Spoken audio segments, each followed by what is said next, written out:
Good evening, folks. Welcome back to another Monday night live stream. I hope everybody is well. I hope you've all had a fantastic weekend.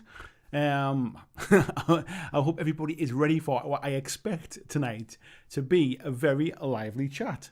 Let me know if the sound's a little bit too loud. I've been doing an interview today with the company. I'll come on to who that interview was with over Skype today, so I've had to mess around my levels a little bit. So let me know if the sound sounds okay. It looks okay down in my little sort of where the levels bounce around and stuff. So I'm sure that'll be okay. Just checking down, seeing if anybody's. Yeah, I think everything's all right. Let's have a look and see who we've got in the chat tonight. Anyway, who have we got? So going back, I think this was going back from about 5 o'clock tonight. So about 4 hours ago, we had Strav Blado in, we had Marcus, we had Dirk in as well. Everybody having a chat about Warcry and about the pricing and stuff like that. We'll come on to that in a few minutes. Andrew Fairbanks was in as well. Egon was in. We got Stuart Hayes, Peter Cooman. We had Born to Lose, Live to Win, Neil George. We had Reese Bashir was in as well. Mark Wright, Christopher Warden. DRC Fungus, Lord Novus, Glyn Seymour. Hello, Glyn. How you doing, mate? Long time no speak. Tony Booth Leiden. Hello for you to see. Hello to you, sir. Nice to see you. Krabby is in as well. Bruce Patnud. Nice to see you, Bruce. Stuart Hayes. Steve Evans. Hello, Steve. How are you? We've got VJ up nice and early again over there in Australia. We've got Krabby. I've mentioned. Christian Reeves. Hello, sir. How are you doing? And then I think we're kind of cropping up now with the folks coming in, just sliding in across the line at 9 o'clock there as well. So we've got Tony Howell. Hello to you, mate. We've got Busey in as well from Different Gear TV. Saying good evening all. Could be a touchy subject. I don't think this is a touchy subject, to be fair, mate. I think it's... I was always going to talk about Warcry Catacombs tonight, especially with the reveal stuff at the weekend. So I was setting up tonight's stream and I was going to talk about primarily around the future of Warcry. And I think we'll still touch on that tonight because there's been a few things announced over the weekend that make me think a bit different about the future direction of Warcry. And then while I was researching that this morning, I found out what the price was going to be. So I did a bit of digging around to make sure that it was legitimate sources and stuff like that. Sure enough, the prices that I have are absolutely 100% accurate. I'll kind of touch on that stuff in a little bit about where I've got the prices from and stuff like that. But I was surprised. So I thought that might be a better way to frame it. It's not so much about whether it's expensive. Expensive depends upon how much money you've got to spend, really. It's whether you think it's good value to you. Do you think you're getting good value for your money? So yeah, that's what we're going to chat about tonight. I'm going to talk about what's in the box, whether I think it's good value or not. And then as the chat goes on tonight as well, we'll talk about some of the future stuff. We'll talk about the Allegiance books that we've had that we've had kind of teased out. We'll talk a little bit about the new Warbands and about some more about what I think about the future of it as well. We've got Matthew Wilkinson in. Hello. We got Rui in as well. Hello to you. Yoakum's in. Mark Corley. Hello to you lot. Carla, hello to you too. We've got Iron in saying howdy. Skull Munch saying it was a bit more than he was expecting, but 2 great warbands and a new way to play has got him excited. Yeah, I'll come on to that stuff, mate, very soon. Arnold, good evening to you, mate. Tim Kelly saying hope everyone's grand. Who else we got? We've got Jason in. We've got Al Cluley. Ortega, this is going to be a good one. Yep, I think so too, mate. We've got a fair few in nice and early, so it looks like it might be a good chat tonight, I think. We've also got James on. We've got Derek Hodge. We've got Tasty Brain Drain. Palmsy's in as well. 6 in the head. Andrew Fairbanks. Bjorn's in. Mark Berracloth. Raphael, nice to see you. Saying hi. How are you? How are you, sir? I'm well. Other Steve Evans is in as well. Barry Kleiber, Jeffrey Higdon. Yeah, we've got all the regulars are in now. Mike G, nice to see you too, sir. Spider Lord. Phil M. This is also Kill Team's Not Dead. It took a little while, mate, but yeah, we've depends how much it costs me. I might just kill it off. We got Chris Dawes. Hello to you. Frantics in as well. Tim Cafferty. Jippin's in as well. Good evening, Jippin, mate. Billy Mark. Hello to you. Yes, so we've got a nice little bit of lively chat in. Palmsy's saying, for me, whether it's 100 or 125, it's not worth going mad over. If it was 200, I could see your point. It doesn't matter how much this costs. In the grand scheme of things, it costs what it costs. What matters is whether you think you're getting value for money. And I think that's why I'm coming out from a value perspective. The cost of it, like I said before, is completely down to how much you can afford to spend. Like, if it was £50 and all I had to spend was £10, it's still too expensive. I still can't afford it, kind of thing. So the price is almost a bit irrelevant. It's more about, are you getting value for money? And that's the bit I'm going to come back to. So I think what we'll do is we've got like 100 people in already, nice and early. What I'll do is I think I'll start the recording, and this is my bit for tomorrow night's thing as well. And I will I'll start the chat basically. So let me get. I've got all this. All this is all set up to go properly tonight. So yes, folks, tonight we are going to talk about Warcry Catacombs and whether I think it's good value for money or not. Now, this morning, as I said, when I was setting up this stream for tonight, I found out the price for this, and the price I found out was €160. And I thought that sounded like a lot of money for Catacombs.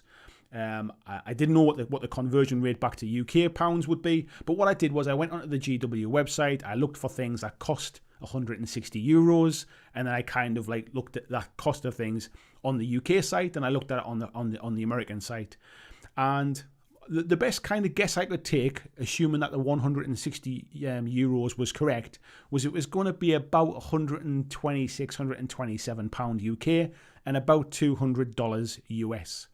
Since then, I've managed to find and have absolutely confirmed from Games Workshop, I've got a Games Workshop official documents, that it is definitely €160 in mainland Europe, and in the UK, it is £125. I haven't, and I can't find any confirmed prices for the US or for Australia. However, £125 in the UK is exactly the same price that Indomitus was, and Indomitus in Europe was €155. So there's a slight increase from the euro there. So my best guess would be, from a US perspective, it's going to be about $200. I can't see it being any cheaper than that. It might be slightly more expensive. It might even creep up to, say, $205.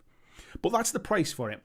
So for $200, for £125, for €160, is it good value for what you get in the box?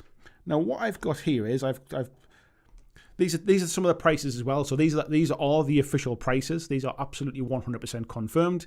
So you can see here the Catacombs box is £125, €160, as I said. What we also see is that the price for the carry case, £35 in the UK, €45 in Europe. But what we also see is that there's some new warbands coming out, or repackaged AOS warbands, I should say. There's Skaven, Caradron Overlords, Flesh Eater Court, and there's Iron Jaws as well. And what we see here is the Iron Jaws, the Flesh Eater Court, and the Skaven are £36 in the UK and $47.50 in Europe. Now, the warband boxes currently on the GW website are £30. So there's been a bit of an increase in the prices of these. These have crept up a little bit as well. What's that almost? Is that 20%? A 20% increase in price? I don't know if this means, or looking at the pricing, there's no increase for existing warbands, but these new ones look like they've gone up a little bit. And the Caradron Overlords is a little bit more expensive again at £40. So that's what we can see anywhere. And the Catacombs board pack, if you saw the announcement over the weekend, there's another pack which is coming out with 2 boards inside, which give you some alternative layouts for those kind of catacomb underground dungeons. They're going to be $32.50 in the UK, and I've got 160 there. They're not 160 in Europe. I've copied over the wrong thing there. They're going to likely be about 40 something euros, €44, something like that. So that's the price in that, and those are confirmed. Now here's the contents. This is what you'll get if you buy Warcry Catacombs. This is exactly what you'll get. You're going to get a double-sided board in there. I'll show you a bit more information on the board. There's terrain in there as well. I think I've just wrote down there's 37 pieces of terrain. Of that 37 pieces, 13 are duplicates from the original Warcry core set. So if you did buy the original set, some of it will be duplicated pieces. You'll get all of the dice that you need. You'll get two warbands. You will get the Scions of the Flame and the Cardinite Shadow Stalkers. You get those 2 warbands in there. You will get the core book, which is the core rulebook for Warcry. So again, if you already picked up the starter box or you already play the game, this isn't a new book. There's as far as I can tell from reading, it's exactly the same book. It's this one I've got here. It's exactly the same book as this. And there is a Catacombs book as well. Now, the eagle-eyed of you will notice that there are no battle cards in this. So the battlefield cards, which set up your terrain, they set up your twists, they set up your deployment, all of that kind of stuff. There are no cards in this. And Games Workshop have confirmed that actually all of that setup stuff is inside the Catacombs book. So that's a bit of a disappointment.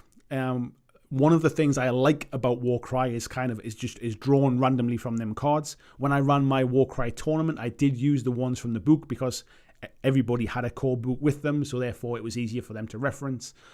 But when it comes to just playing for fun, I like the way it randomly kind of selects those scenarios and those deployments. Excuse me. So that's going to be a little bit of a miss for me.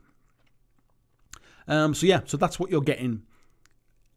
There's definitely not as much stuff as there was in the original Warcry core box. There's none of the Furies that's in there. The cards are not in there. There's a lot less terrain in there as well. However, does that make it bad value? We'll come on to that as we go. So this is the board that comes in the box.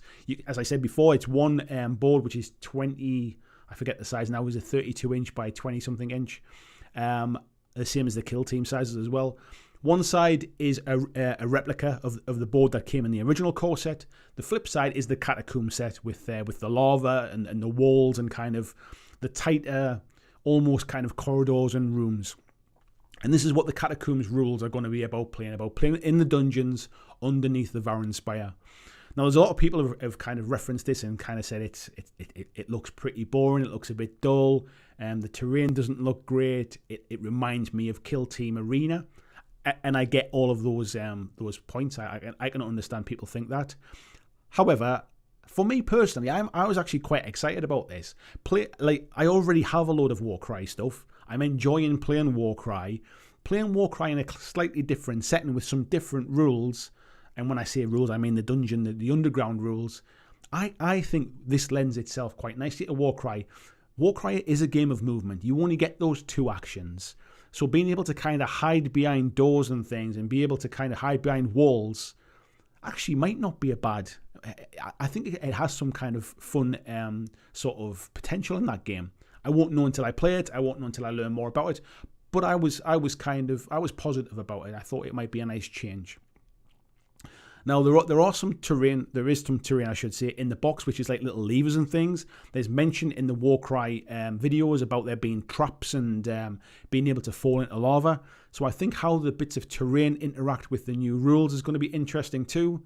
But yeah, we'll know more about that, I think, very soon, as we know for a fact that this game is going on pre-order this coming Saturday. So that's the board that you get in it. The terrain itself that we get inside the box, this is everything here. You can see like the bell tower, the kind of the Azerite buildings, if you like, those main buildings and the spikes and the long wooden walkways. Those are the parts that came in the original core box. The rest of it is new stuff. So there's a lot of kind of doorways. There's bridges that go over the lava. There's a nice little kind of, it looks like a sort of a grate to go down even further underground there. There's some levers, as I mentioned before.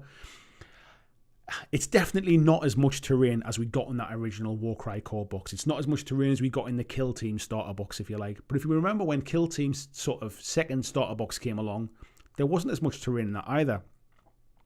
I get that this isn't for everybody, that people will be disappointed with the terrain that's in this. But for me personally, I think in order to play these catacombs with the kind of the walls and the doors, this is the kind of stuff that I expected to get in it. The price is a bit higher than I expected, but this is the kind of stuff that I'd expect to see. There's many other sort of terrain sets that are out there specific to Warcry and stuff that you can just buy yourself if this isn't really for you. But yeah, this is what comes in the box.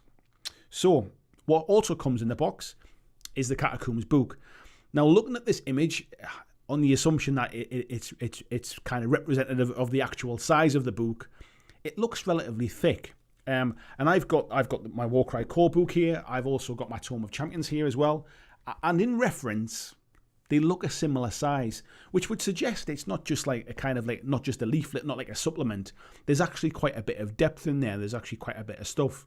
So until we get our hands on it and we know more about it, we can't really comment about what's in there. But I am interested to find out, is it just a lot of background stories in there that's bulking it out?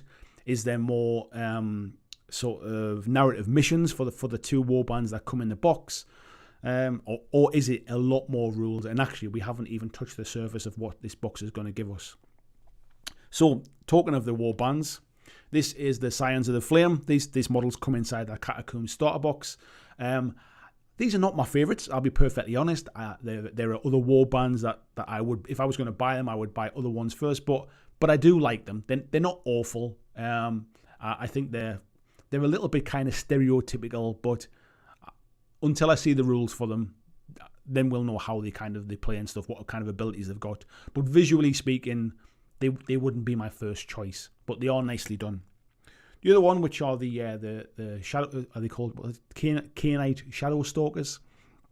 These ones are by far my favourite.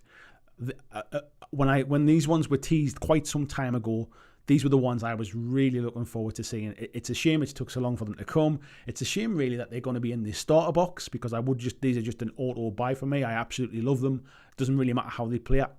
I love the look of them.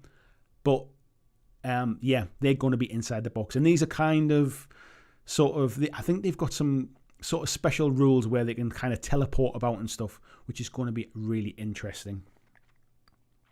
So, is there anything else I want to talk about there?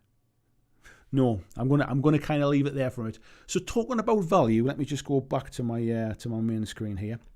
Talking about value, all of that stuff included. So if we talk about 2 warbands are priced at £30 each on GW's website. We've just saw that the new ones are going up to about 36, but let's assume that they're worth £30 each. There's £60 of warbands in that box, including the cards. The core book itself, if you don't have it, is £25. So it's in the box. We have to price it up.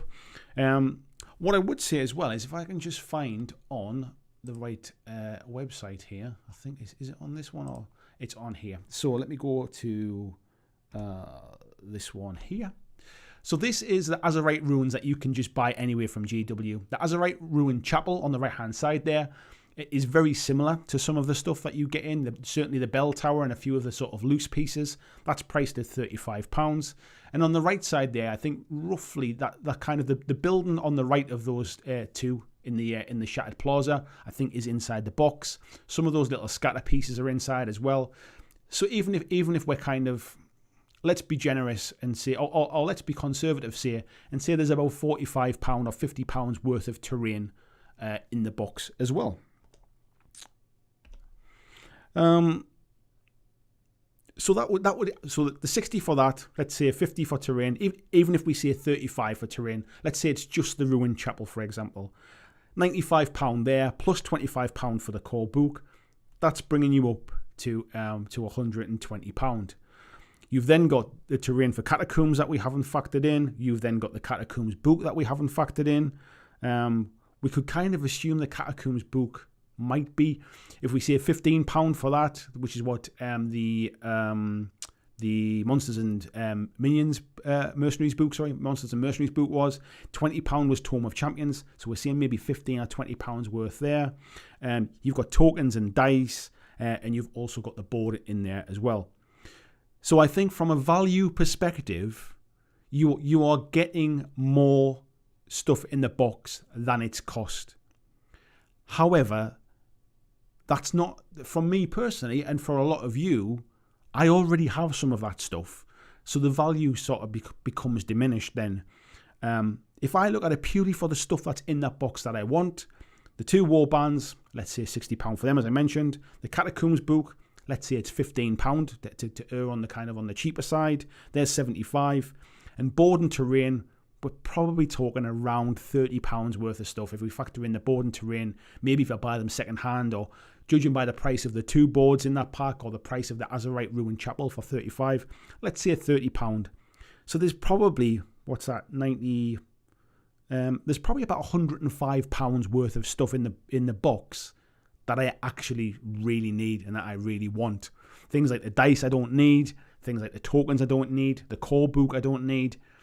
They're probably not going to be the easiest things to sell either, really. So that's when this becomes a bit of a different kind of option for value. So if I was going to just buy those things on their own, if I wait maybe a month, 2 months and just buy those things on their own, or try and buy them from somebody breaking, the problem is the stuff I want from that box, if somebody's breaking that box down, that's not the stuff they're going to be selling, is it? That's going to be the stuff they want to keep. So this is where the value becomes a little bit more kind of hazy. Yes, we then factor in sort of online retailers, certainly places like Goblin Gaming, who you'll see a link through in this video. They'll probably do something like 15-20% discount as well, which brings the price down. But then that also brings down the price of everything else that's in there as well. So for me, if you're just getting into this game, I still think that there's good value in the box. The problem is, it's not as good value as we've seen from previous starter boxes. If you think Indomitus was £125, this kind of pales against the amount of stuff that we got in the Indomitus box. But then if you then put this up against maybe a Gargant, which has just come out this weekend, which is £120, then I would say that this box is better value than the Gargant. So it's not as clear cut. I think the biggest problem we've got here is we're actually used to getting much better value from these starter boxes. The original Warcry starter box was fantastic value. The original Kill Team starter box was fantastic value. If we go further back to things like Shadow War Armageddon, was fantastic value. I think what we're seeing now is those kind of really, really good value boxes are maybe behind us now. Maybe we're not going to start seeing them so much now. And unfortunately, you just have to weigh it up as to, do you think you're getting value for money through what you want? Me personally, I'm looking forward to some new Warcry stuff. I think by the time I factor in kind of waiting and buying a book and hopefully being able to pick up all of that kind of bits of terrain and stuff, the bits of the catacomb terrain, it's probably still worth it for me to get a 20% discount online and still buy this set. But it's not as clear cut as it would be for a lot of people. And I know for a fact there's going to be a lot of people who will say, actually £125 is just too much now. $200, €160, it's just too much and I'm out now. And that's a real shame, because Warcry deserves a good value entry point for people to come in and pick it up for what is, and as I mentioned last time, I still think it's the best rule set that Games Workshop has ever written. If you want to know a little bit more, come across to the live stream from last night, and you'll see a little bit more about when I talk about the Allegiance books and the new Warbands as well, and you'll also get to see what everyone in the community is chatting about too. So, folks, yes, that, unfortunately, is the deal, really. Let me just scroll back and have a look in the chat here and see where we're up to, because I want to catch up with some of the comments in the chat, and then I'm going to go back and we'll chat a little bit more about it, and I'll also take a look at the what they call again, the Allegiance books and the Alliance books and the other stuff that's being teased, because I think from what we've seen from those Alliance books or Allegiance books, whichever ones they are, I think there's potentially some new, either they're not new models, but there's some new rules for models that are not already in Warcry, for example. Yeah, let's just dive in here and have a look. Krabby's saying this is RRP, so take 20% off and you're getting a good deal. I tend not to look at it, mate, like that, because the problem is, if you think about it like that, you're still paying more than you would have done if we'd said £90 was the price for this set, or £100. You'd still take 20% off that and buy it at your local retailer anyway and save some money. The fact that GW, even if what they're doing is factoring that in and putting the 20% sort of on their end, if you like, it's still not right, if you like, in that respect. But again, it still comes down to whatever you're willing to spend. Marcus is saying, so whatever comes out for Flesh Eater Courts, it'll probably be $50 US, just like the others. Well, to be honest, mate, the price has gone up a little bit. So it's normally £30 for the Warbands in the UK. These new ones, the fresh eater coat's going to be 36. So it's normally 50. It might creep up a little bit more, mate. VG saying all the Catacombs unique terrain is the sort of thing I can print easy on his resin printer. Yeah, I get that, and that's an opportunity. But at the minute, I don't have a resin printer, so I'd have to spend 200 quid on buying a resin printer, plus all of the bits and pieces. Plus, this is just already done in a box. I personally, I'm quite looking forward to finding out more about the rules. Is it an instant buy for me now? It was when I first saw it. At that price, I really need to know that actually I'm going to enjoy the Catacomb rules. Because if I don't think the rules are for me, unfortunately, then it doesn't become good value. Because I'm probably overpaying a little bit just for the convenience of getting everything in one box. Because there's going to be a lot of duplication of stuff that I just don't need. Rui saying, I don't even want to think about the price of the new Kill Team or Warhammer Quest. Yeah, I think we're starting to see things creeping up in price a little bit now. Vladislav saying, so less terrain, admittedly great warbands, but no monsters and no cards. Not to mention the weird flat alien skulls over the doorways. Yeah, it's meant to, it's an aesthetic that might not be for everybody. Vijay saying, probably going to grab a copy of the Catacombs book from a splitter. I think the book will go on sale, mate. They're selling those 2 extra boards as well, which have like the Catacombs layouts. I can't believe they're going to sell those boards and not sell the Catacombs book separately as well. They sold the core book separately. I think all they do is they basically, the people that want it day one will have to buy this set to get that Catacombs book. And then very quickly after it, within a month or so, those things will all be getting sold separately as well. Jimin saying only one Catacomb side is disappointing. I'm actually pleased that it's only one side, if I'm perfectly honest, because what it means is any new players picking this up get the opportunity to play Warcry as we've been playing for the last year, if you like, without that Catacomb side. I think if you only had Catacombs rules and 2 sides of Catacombs boards, it might feel a little bit kind of not great. How are we doing? Am I still streaming, folks, or is this crashed? Let me have a quick look. No, it still seems to be all right. It must be just something on my end. Looked a bit dodgy there. Taliesin says, I've just denied a split pre-order. I get a terrain and other stuff without armies for half price, but I refrained. I'm not sure about those terrains.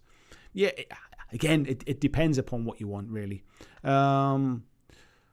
Mike G saying, 46 years old, I'm going to be playing The Floor is Lava. My little boy's just been playing that this week. Marcus says, I still see building a full 3D foam diorama for the lava dungeon would be fun. Yeah, I think so.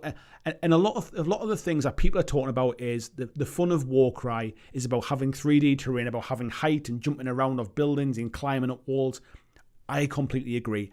I think the tables look fantastic. I think it adds a dimension to the game. However, Catacombs is just a different way to play. And until we know the rules that are in there, until we know the full rules of it, it might actually have some really, really interesting mechanics in there. If what we've seen, those little levers in the terrain sets are about opening traps or about actually sort of dropping people sort of through bridges and into the lava and that kind of stuff, that might actually be just as fun, but in a completely different way. If it's superficial and actually all we're getting is just a few walls to have to kind of like wander around, then it's going to be disappointing. But until we know more about it, I think I'm not ready to quite write it off just yet, if that makes sense. Krabby saying, I like the Catacombs ideas, hope they do something similar with Kill Team for Space Hulks. They've kind of already got something for Kill Team, called Kill Team Arena, and it works in a very similar kind of way. Flying Mammal saying, I'm out, where's the height for Corvus? I wonder if you're going to be able to fly in something like this. I remember playing Malifaux many years ago on a board that looked not that dissimilar from this, and the rules that they played was basically, well, you're in a dungeon. There's a roof. You can't just fly about. So it's going to be interesting to see if that's the case with this. Flying Mammal think I have to go back to the trusty old gobbos. Jason saying, it sounds fun. Can't wait to toss somebody into hot lava. Yeah, I'm looking at it from kind of like the fun and that kind of perspective as well.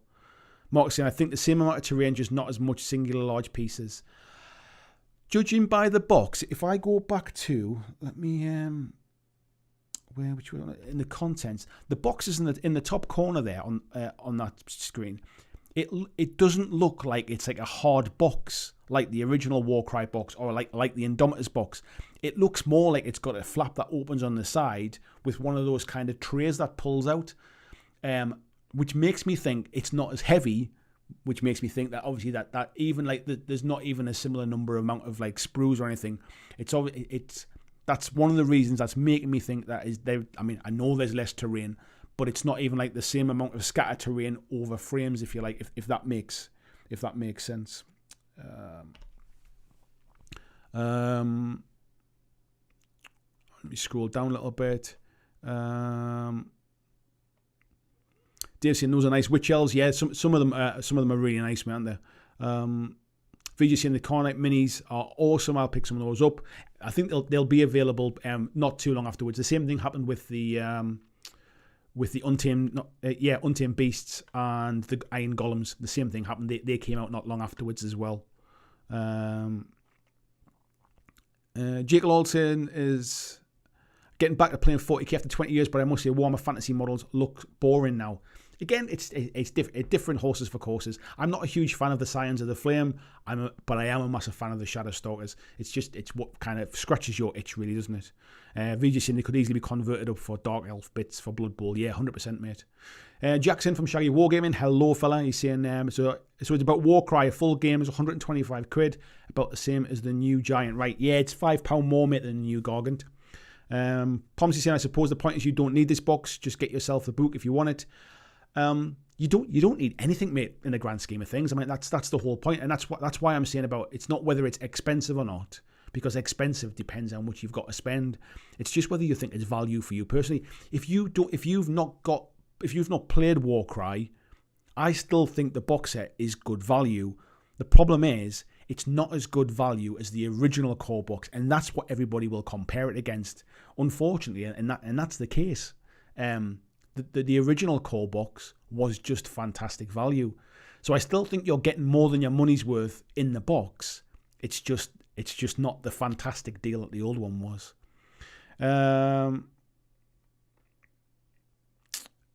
Jackson, I loved the first set. The terrain was awesome. Didn't know if I'm in with this set. You need to see what the new rules are. Yeah, I'm the same. Need to know more about the rules, Mick. Drake saying, I was so sad to find out Catacombs is $210. Yeah, I've not seen a US price confirmed yet. The prices that I showed there, the 160 euros for Europe and the £125 for UK is 100% confirmed. I guessed it somewhere between $200 and $205 based upon the price of Indomitus.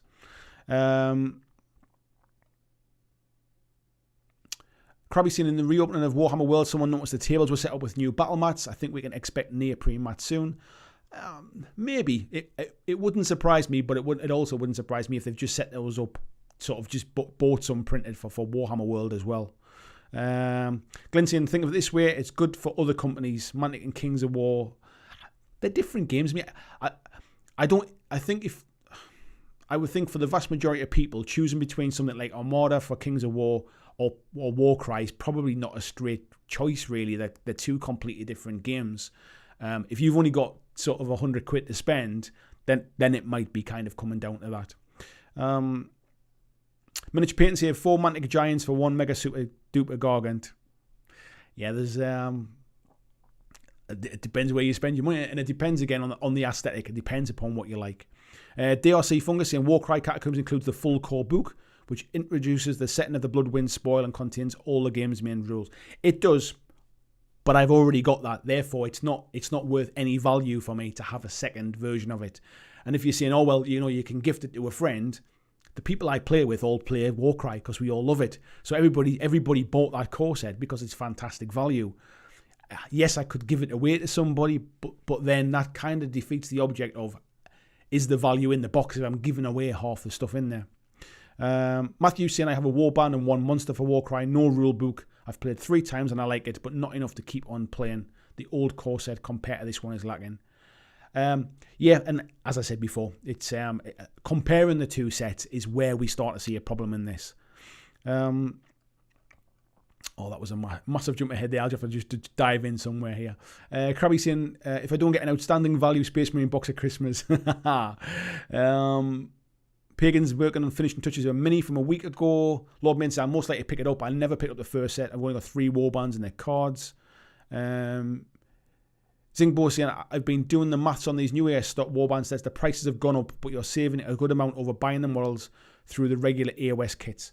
This is probably a good point to start talking about the new Warbands, because I don't think it's as clear cut as you might think. So these are the 4 new Warbands that are coming out. So we've got Skaven, we've got Iron Jaws, we've got Flesh Eater Coats, and we've got Caradron Overlords. £36 for the 3 of them, and £40 for the Caradron Overlord set.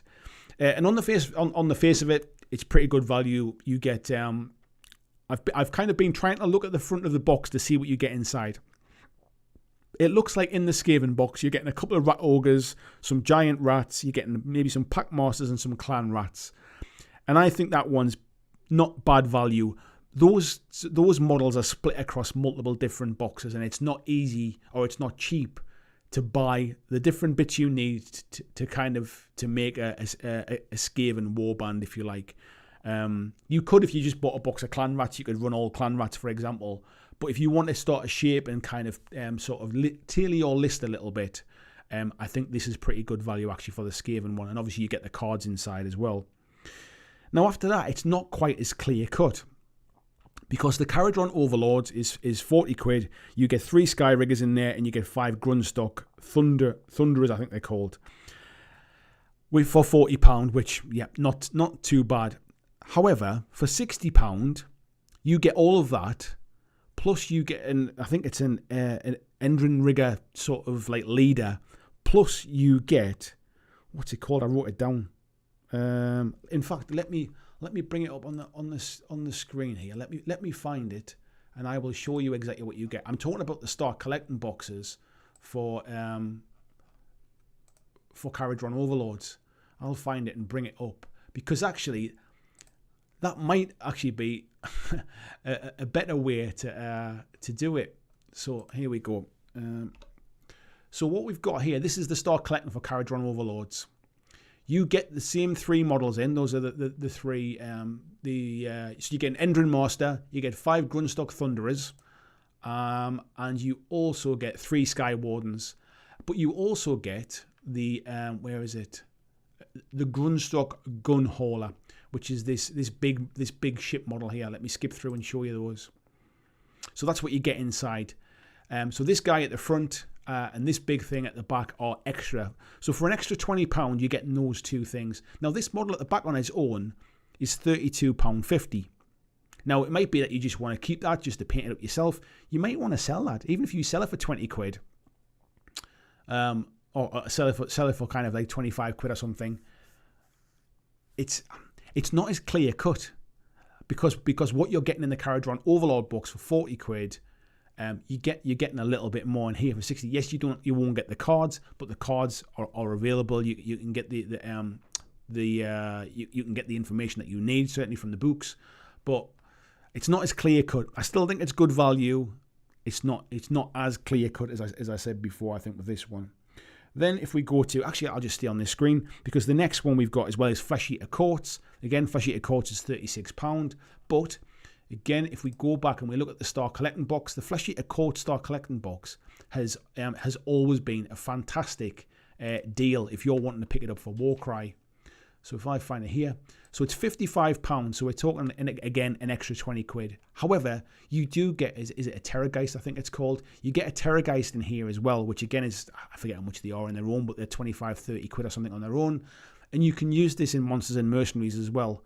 So this is, so if sort of 55 quid, we're talking, what's that, £19 less? £19 more, sorry, to get this over that.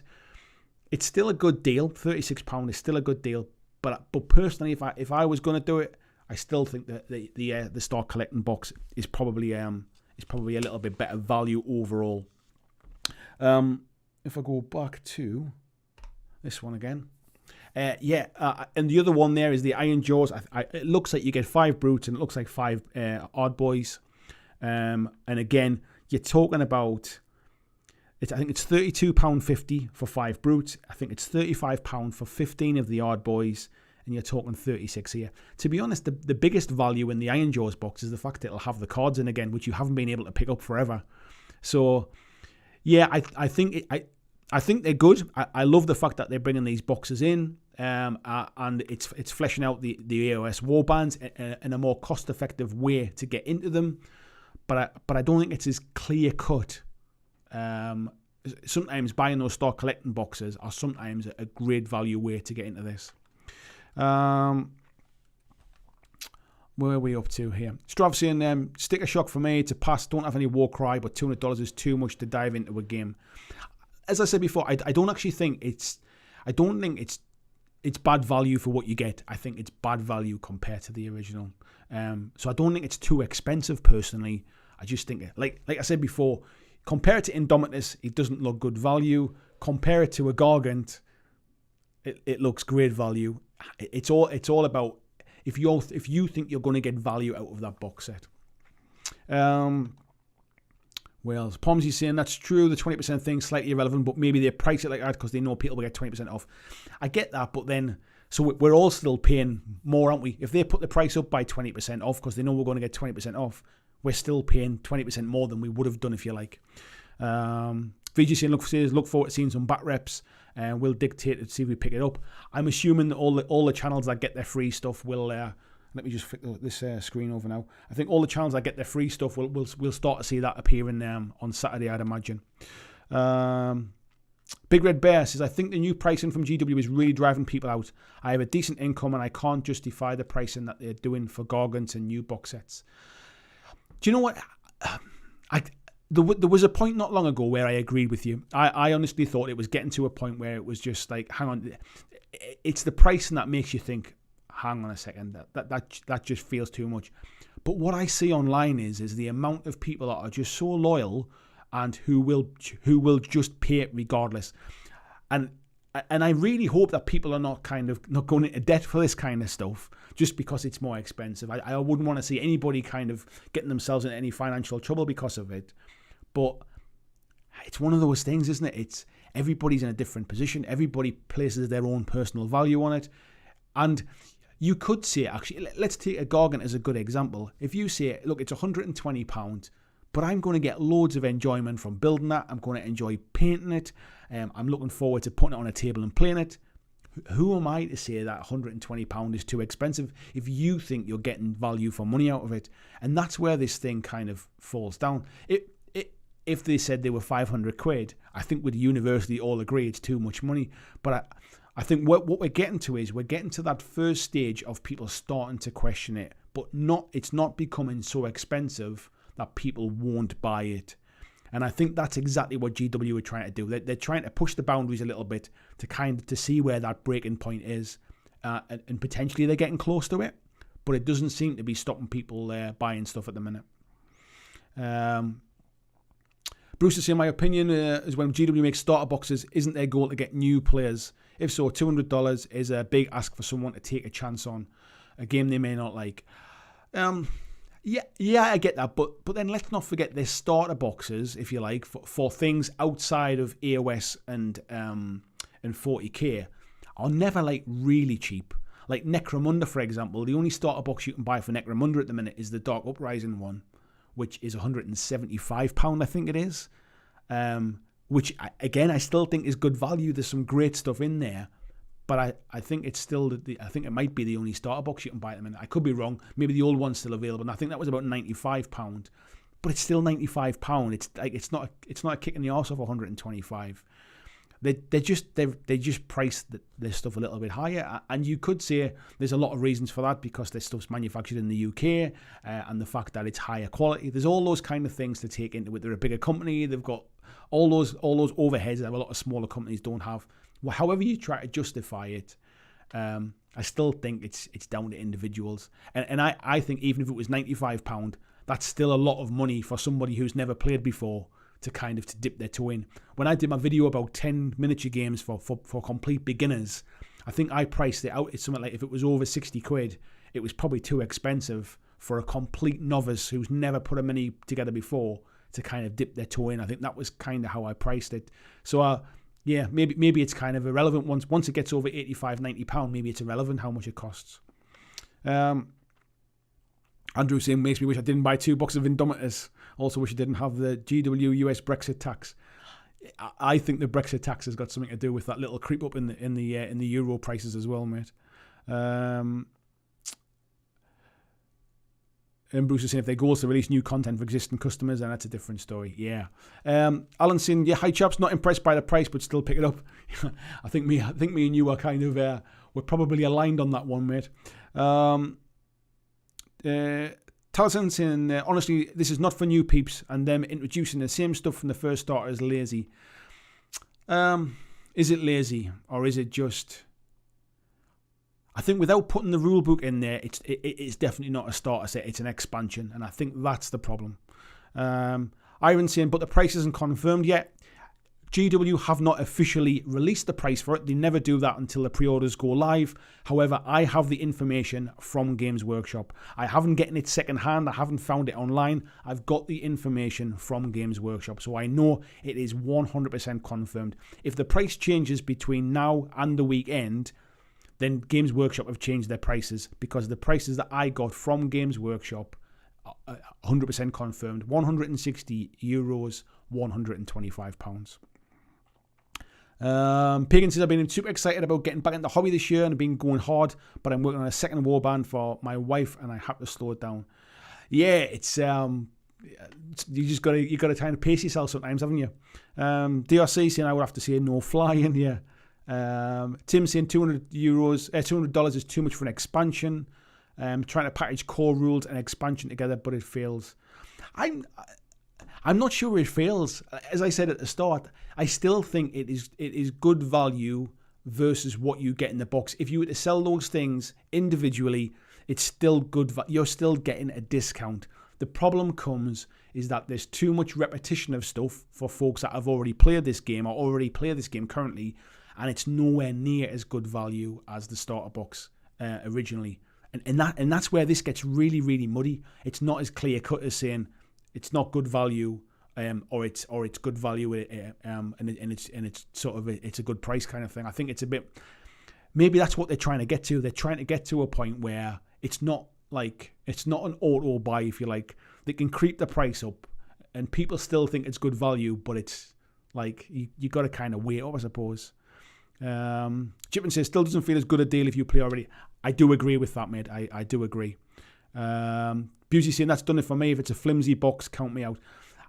I guess the box doesn't make much difference. All I'm thinking is that it doesn't need to be that big heavy box because it hasn't got that much weight inside it. Although it does have 2 books, and these are not light things. Mark's saying the book, the board, the doors, and the terrain should be sold in a box as an expansion. They would have been better reprinting the original starter. I think the problem is, mate, what they do is with the original starter, it's almost like a way to get a lot of terrain out there quickly to fund the cost of making that terrain. When that terrain came out, it had never been available anywhere else. The same thing happened with the Kill Team terrain as well. Once you can buy that separately, they never reprint those boxes. And that's like the kind of like, that's almost like the lesson learned, I guess. If you do want it, if you want it enough, I guess you kind of have to buy it. You will be able to buy the stuff separately later, but it won't be as good value as buying that original box. Andrew saying there the box is different. That's annoying. To be honest, mate, I'm not confirming that. I don't know for sure. I'm just going by the way that the picture looks. It looks like one of those boxes with the flaps on the side as opposed to like a hardback box. Radislav saying, who's this for though? Returning players already have some of the stuff. New players will lack monster minis and terrain to play a classic Warcry. It's a good point. It is a good point. Who is it for? It's never really stopped them before in the past, though, has it? I guess that's the thing. DRC saying it's Catacombs plus the first map. If you did get the first good value, if you did not get the one, yes. Chris is saying more excited for the Blood Bowl reveal this weekend than Warcry. You might change your mind when you see the price on that, mate. Considering what's in the Blood Bowl box, I can't see that one being any less than this, to be honest. Potentially has got a little bit less terrain, but it's still got a lot of plastic in there. Dax is saying I can confirm US price is 210, so it is a bit more expensive than I expected. I knew it was going to be close to 200, 205, but I didn't think it would be as much as 210. Dax, I'll just go back to that one. I just jumped off my screen there. If I can catch up. Drake saying, I think I'm still going to get this box because he missed out on the first one. In that case, mate, yeah, you've almost got to kind of forget what's gone. If you can't pick it up, you can't pick the old one up anyway. So is this one good value for you? Right, I'm gonna jump ahead. I'm just gonna pick out a few of these comments, the ones that's kind of highlighted, so I can read them. Palmsy's saying, I think it's partly BlackJack Legacy's fault. It's so expensive, personally. And I've just saw John Estel's come in as well. Hello to James Bray as well. Right, what I'm going to do is I'm going to also talk about, I should say, these Allegiance books. Now, these were announced on Saturday. We certainly weren't expecting these. And these are the Allegiance books. So there is basically one for Order, there's one for Chaos, one for Destruction, one for Death. The 4 different factions within AOS. And there's not really that much information that's been released about them. I'm going to flip over to one of my other screens here. And what I'm going to do is I'm just going to play this alongside for a second. And this was the kind of teaser video about new factions entering the Bloodwind Spoil. Now, actually, when it says new factions, I wonder what those new factions are. Because basically what it's saying is now you can choose your Grand Alliance.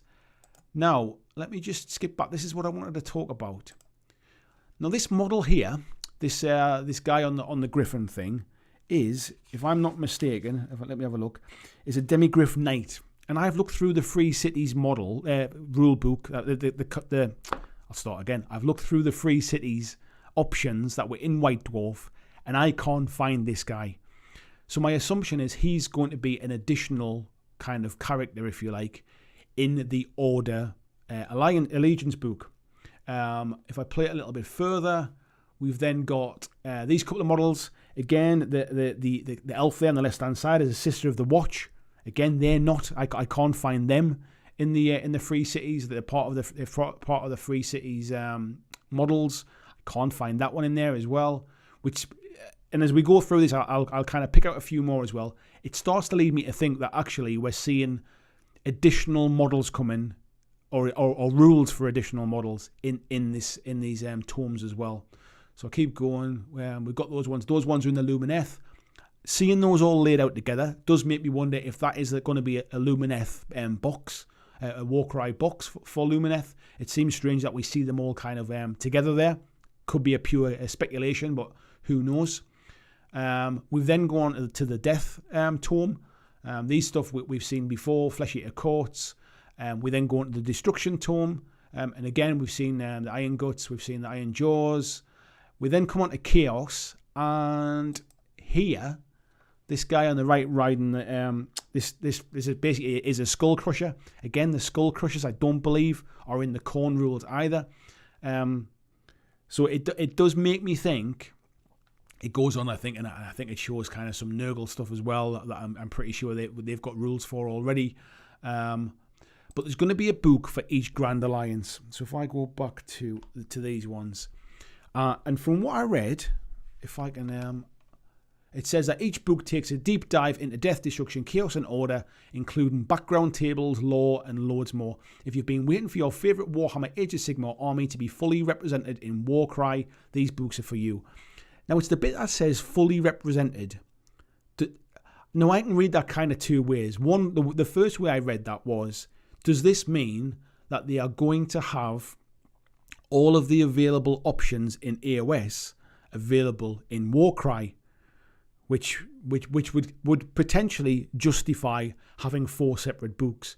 Because if all they're doing is just reprinting the available cards and instead of amalgamating them into a Tome of Champions 2020, instead of putting them into one of these, they've split it across 4 books, then that's a bit of a cash grab, and I'm not overly happy with that. But if what they're actually doing is then making, let's say, 90% of models from AOS available for use in Warcry, that could be a very interesting kind of change. I'm not sure I'm kind of fully happy with it. I haven't had time to really kind of absorb it and think about it. I like the fact that AOI, that Warcry didn't have kind of like very finite list building options, that it was quite easy just to pick up a box and play.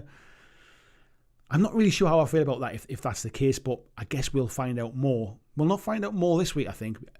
These books are obviously coming sort of a little bit later down the line, maybe end of the year potentially.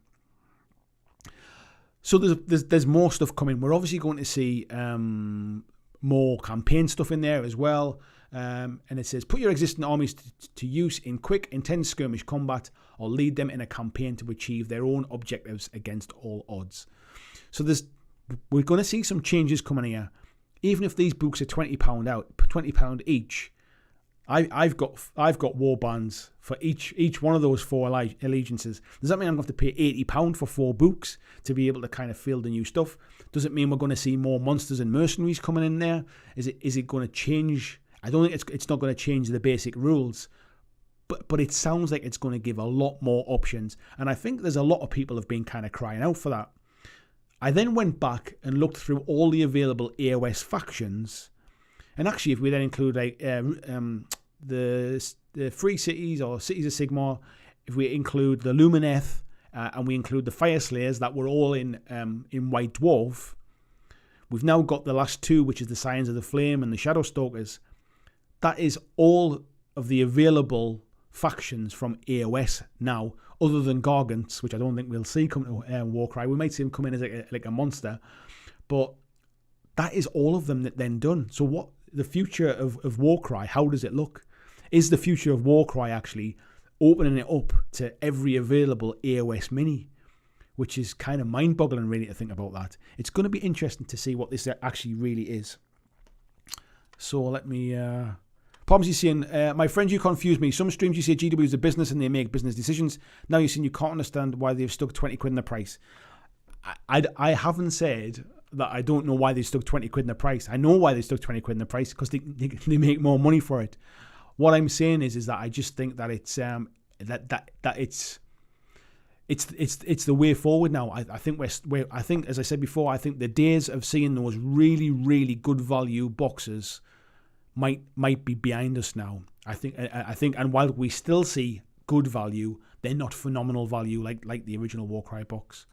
But I think that they need I think that essentially that they are basically they're pushing the envelope a little bit to see where that break point is, where people just go, nah, that's it, I ain't paying that anymore. I think that's definitely what they're doing. Let's go down a little bit. BC said, I think the price is fair, but the conversion rate's a little off. 125 is not 160. It's not about conversion rates, mate. Never expect Games Workshop to match the conversion rates. They've got their own conversion rate, and that's what they use. And it's basically there to protect them from any fluctuations in the economy. And it's probably got a bit of Brexit built into there as well. Don't even think about them being kind of good about it being a straight conversion rate, mate. It never has been. Not as long as I can remember, anyway. Strav's saying wait for the Dark Elves on their own. Carla's saying, after seeing Catacombs Book, I immediately bought the original starter. I was lucky my FLGS was still carrying it. Yeah, I think you've been dead lucky to pick that up when you did. James is saying, wait, I thought it did have the rulebook in. It does, mate. That was my point before, is that basically I don't need it, so because I've already got one. Razlov saying, in general, people are suckers for a good deal. I don't need more Warcry, but I'd get Catacombs if it was a good deal. At this price, I can still afford it, but I can't lie to myself enough to get it. I think, to be honest, is I'm looking forward to some more Warcry stuff, and that's playing into part of this. Is that really outside of just bringing in more of the AOS factions, we've not really seen anything since Tome of Champions last year. And I appreciate this year's not been a normal year, and maybe we would have saw this a little bit earlier had things been different, but it's been quite a wait for some new Warcry stuff. And if you only play Warcry, maybe you kind of just, maybe you're thinking, you know what it is? I just want I want some new stuff. I'm looking forward to it.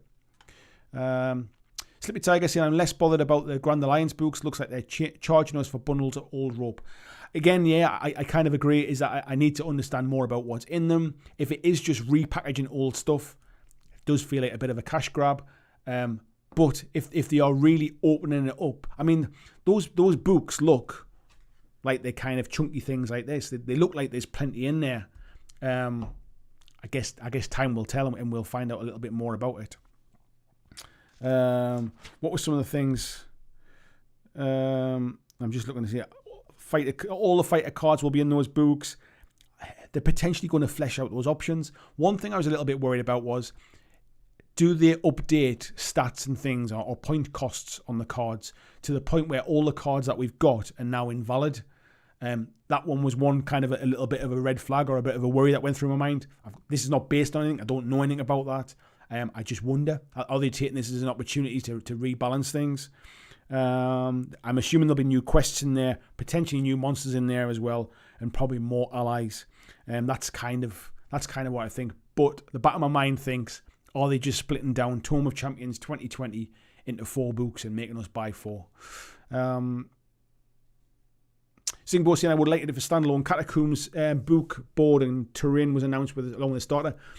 They never do that, mate. What they do is first launch is always the big box set.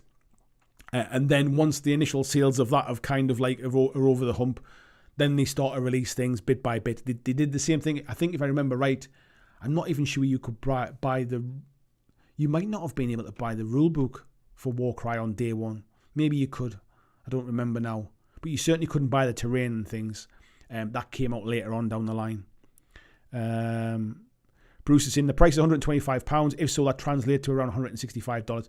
Bruce, it's exactly the same. The exchange rates, mate, are irrelevant. Forget the exchange rates. Tear them up. Throw them out the window. Games Workshop don't go by the exchange rates today.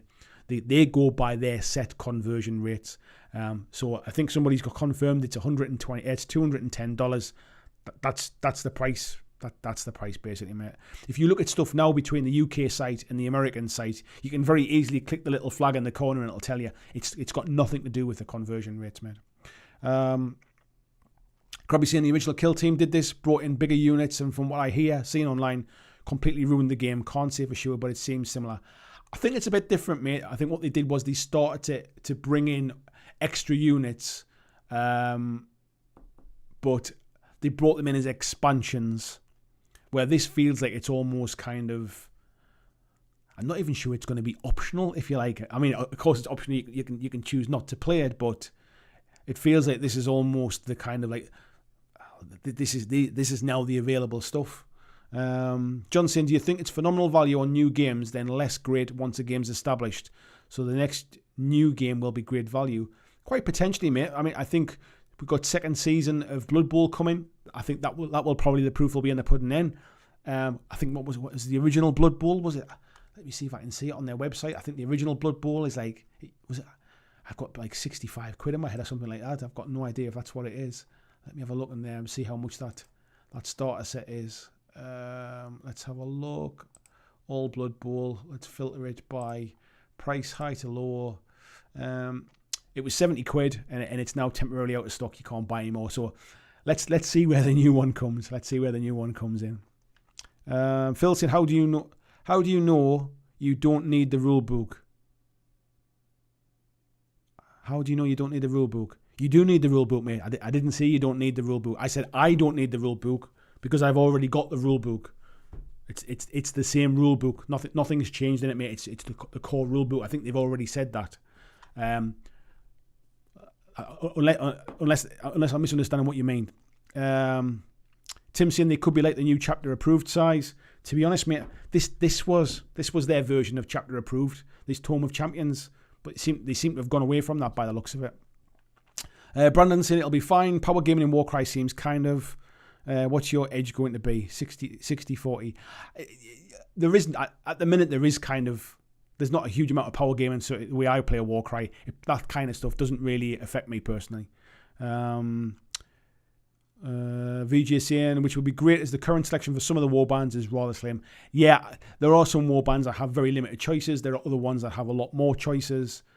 So potentially that's what it does. Maybe it just fleshes it out a little bit more. What's the perfect way to get Warcry players buying more minis is to give them more mini options, basically. Tholcon says original Blood Bowl was 30 years ago. Yeah, original Blood Bowl was 30 years ago. I'm talking about the Blood Bowl, the one that you could buy up until Season 2 was announced.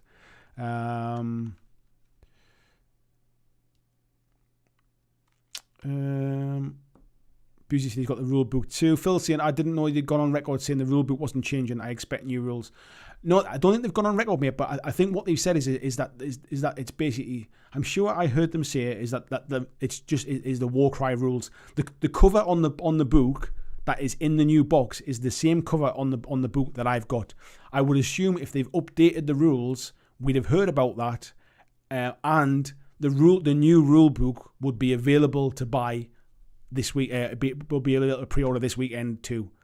I'm like 99% certain the book is still just the same book, which is what I was saying about the value then changes about what's in the box. And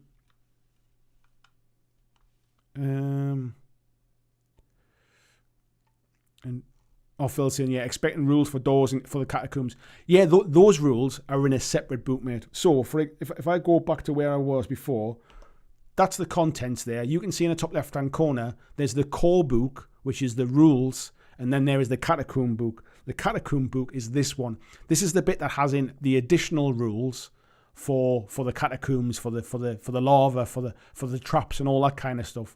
There's 2 books in this starter set. Skullmunch says, surely more options is good, right? Especially for casual player. Tournaments may get cheesy lists, but that's not my scene. Yeah. Do you know what it is, mate? Anything that gets people playing is never a bad thing. More options is always good. For me personally, I quite like the way that it was kind of streamlined. If it grows arms and legs and you can choose like from every single model with lots of different weapon options, then it starts to become a little bit of kind of math hammering, list building, and I quite like at the minute kind of playing a warband box against a warband box. I'm not really into list building personally. If that's how the game goes, where there are a lot more options, I can see very quickly my warband boxes are going to be kind of suboptimal. I'm going to have to try and kind of find a way to kind of flesh them out a little bit more. Andrew saying, there's another thing. What are they putting in Tome of Champions 2020?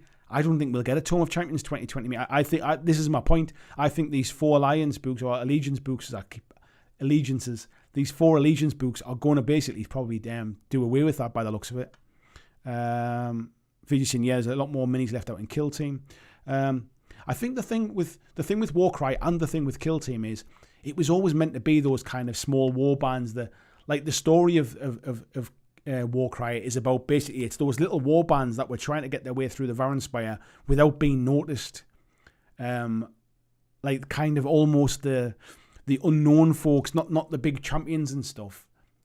And I like that idea that as soon as you start throwing in the big champions and stuff and the kind of the hero models, it kind of moves away from that story a little bit. More options is great. It'll be great to field some of those models that I probably otherwise would never have any reason to buy. But it's just a bit of a change. If that's what it is, we don't know that for certain, to be fair. Yeah, Phil saying, I see. Yep, don't need a second rule book. Just want those Dark Elves, yeah. Carol saying, I worry they turn Dark Elves into Sheep Elves, like High Elves got turned into cows. It doesn't look like that's the case so far, anyway. Spider-Lord saying, happy to keep playing Warcry Classic.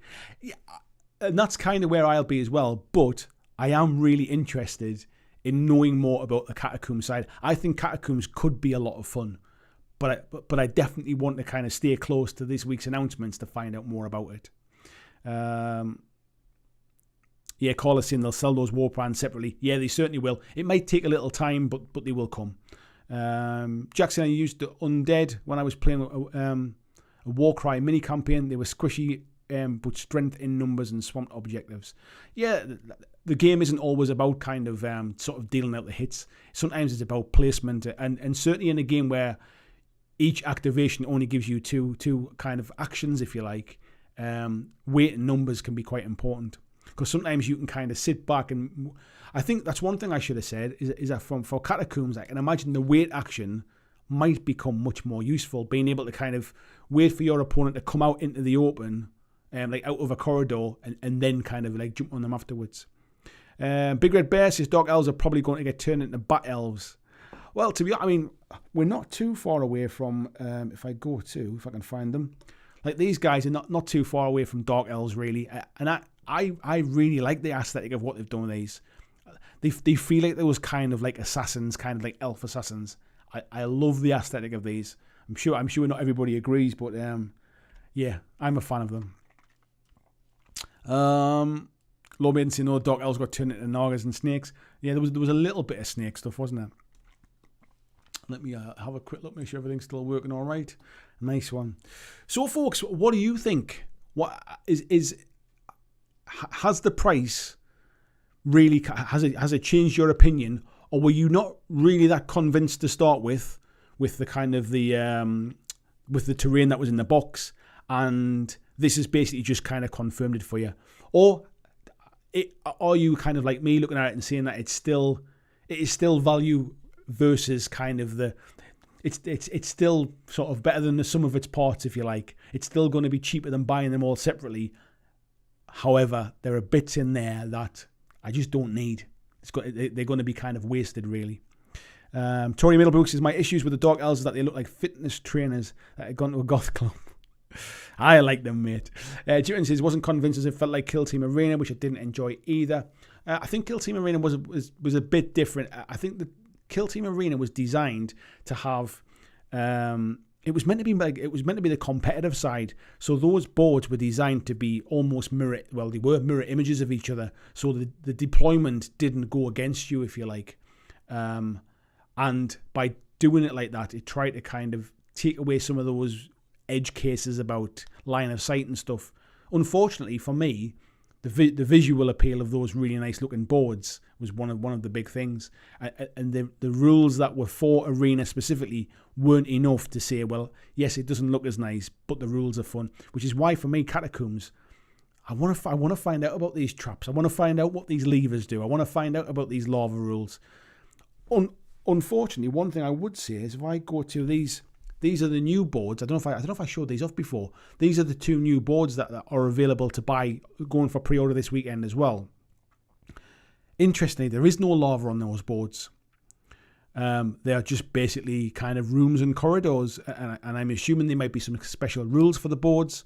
But bearing in mind that starter box comes with those kind of with that lava and stuff, and I'm assuming there's rules for falling in it or being pushed into it.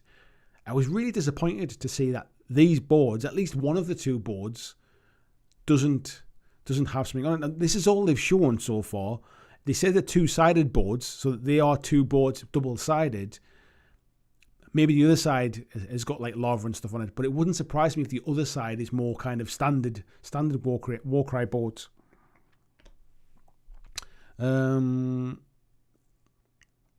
Raslov saying, I guess I'll get the Catacombs book if the new rules are good.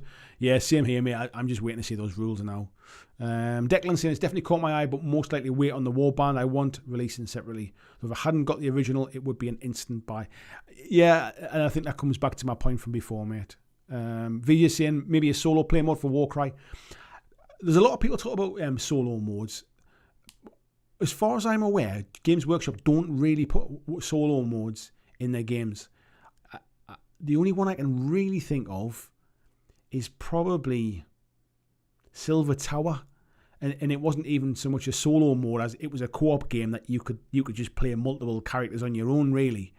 So yeah, solo mode's not really something that they entertain much. Mark was saying those boards don't come with deployment cards either.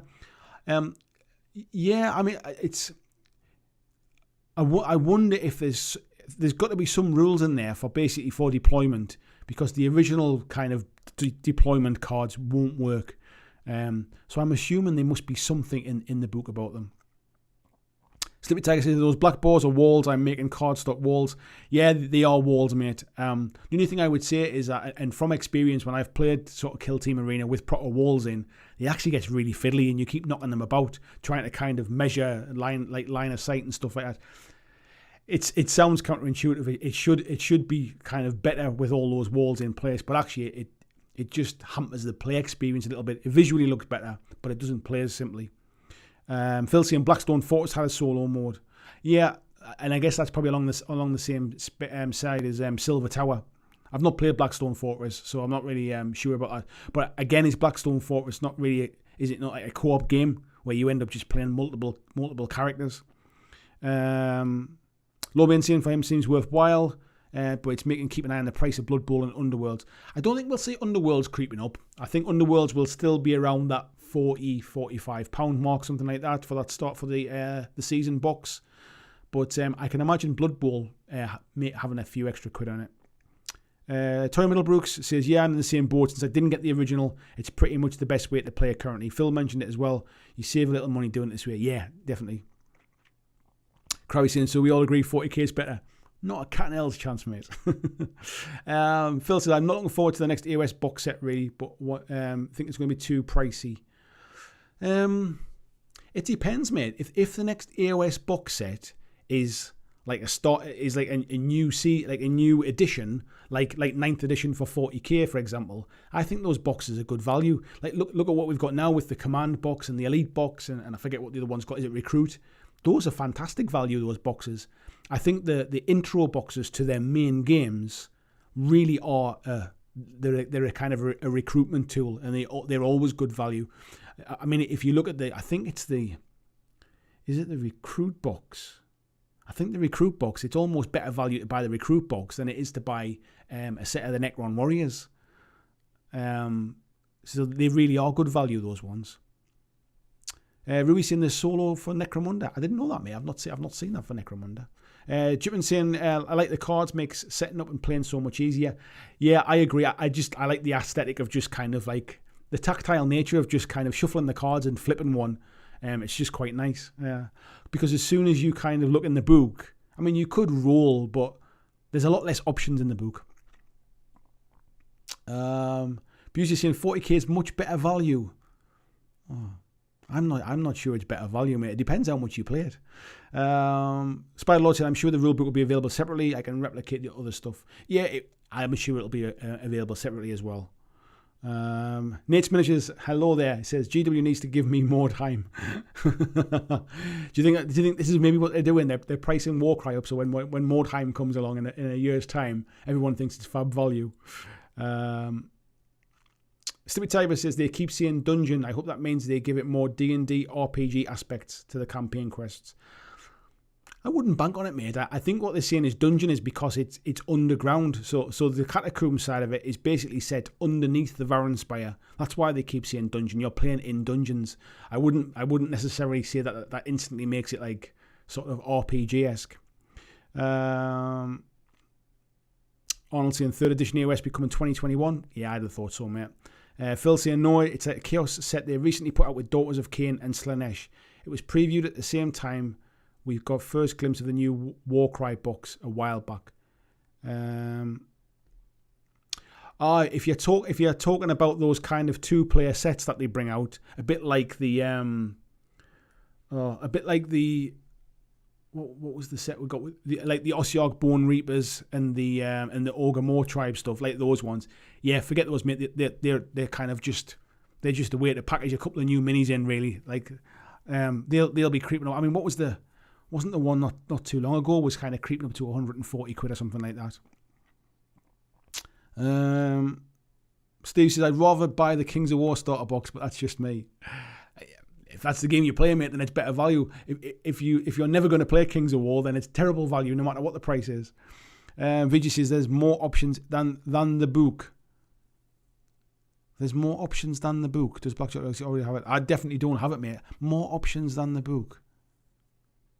No, I don't know what I said, mate. That makes you quote that. I'm not really sure in what regard that was. But I 100% do not have it. If Games Workshop were sending me stuff, I certainly wouldn't be.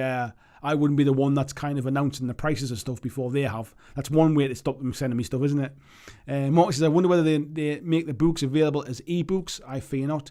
They have done with the other stuff, mate. So Warcry, Core Rules, Tome of Champions, Monsters and Mercenaries are all available as ebooks.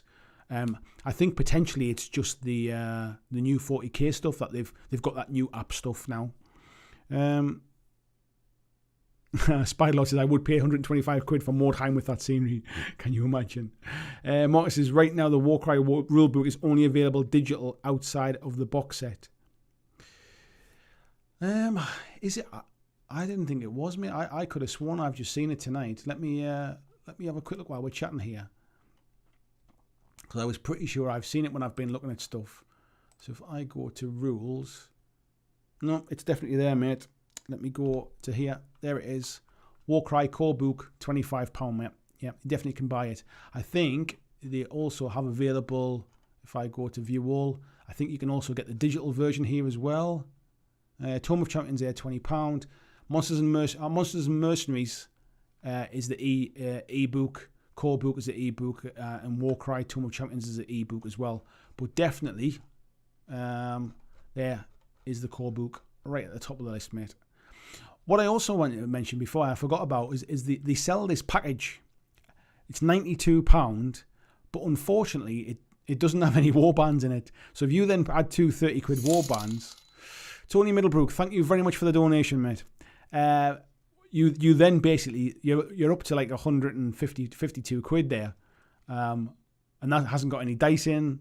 So yeah, even that kind of starts to show you some of the values, I suppose. Right. Just while we've got a few people in, I just want to kind of mention, if you're not already subscribed to the channel, please do subscribe. I cover lots of different games. Warcry is obviously one of my favourites, but I do cover other stuff as well. And I also have a Patreon. This is my full-time job now. This is what I do. I create content for the community. I don't get paid by companies. I'm not linked to Games Workshop. I can kind of give my own honest opinions without anybody being upset about me. Well, they might be upset, but it makes no difference. I'm funded by the community, so if you pledge to me on Patreon, that basically goes and pays my wages and means I can be completely independent. So if you are watching that and it's something you'd like to support, please do check that out. John C. and VG, I just think using the card shuffling gave more options to use than them. Is that what I was thinking? More options. That's why I was saying more options in the book. That was what it was. So in the original rule book, and I've put the my little piece of paper in there. I think is there 6 options. So there's Battle Table A, which has battle plans, has 6 battle plans, and there is Battle Table B, or Battle Plan Table B, which has 6.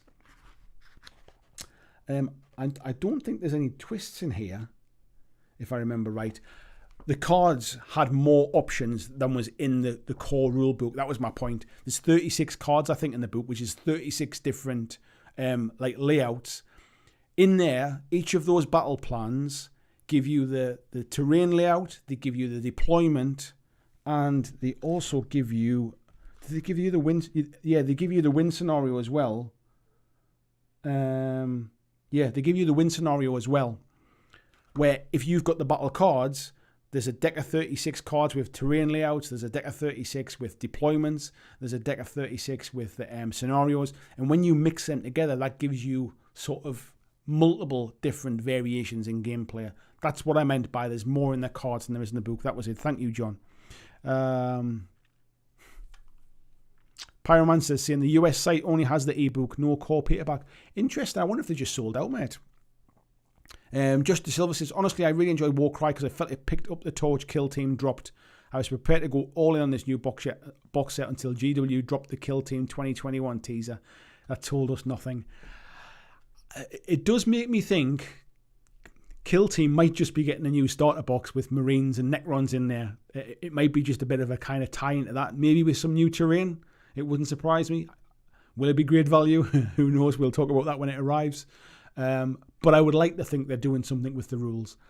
What worries me is Kill Team has quite a loyal kind of community that kind of love that game, and maybe they don't want to veer too far from that because they're kind of steering people into combat patrol at like 500 points and 1,000 points.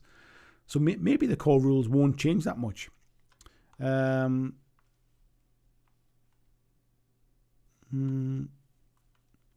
Crabby saying, not a fan of ebooks, much prefer a real book. I'm kind of torn. I've got those two as real books. I've got the Monsters and Mercenaries book as an ebook. It depends what it is. If it's just a reference book, I actually don't mind it as an ebook.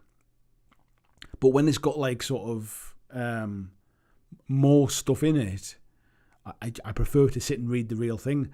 I'm not a big fan of reading rules from an ebook, but if it's more of a reference book or like a reference manual, I'm not too bad with it. But yeah, maybe I'm just old.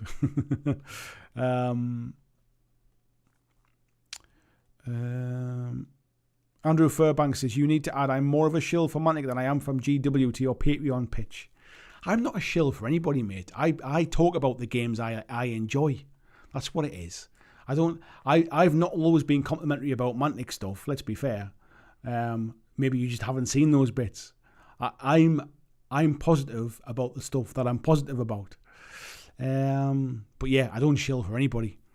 Jeff says, core book returned just recently. I had to disappoint a customer 10 days ago and tell him we couldn't order it. I wonder what that is then, mate. Jeff saying, glad that's changed though. Let me just, I'll tell you what, if I click on that, and then let me see if I change this to the US site. Let's see if it's still there. I'll check on the US site.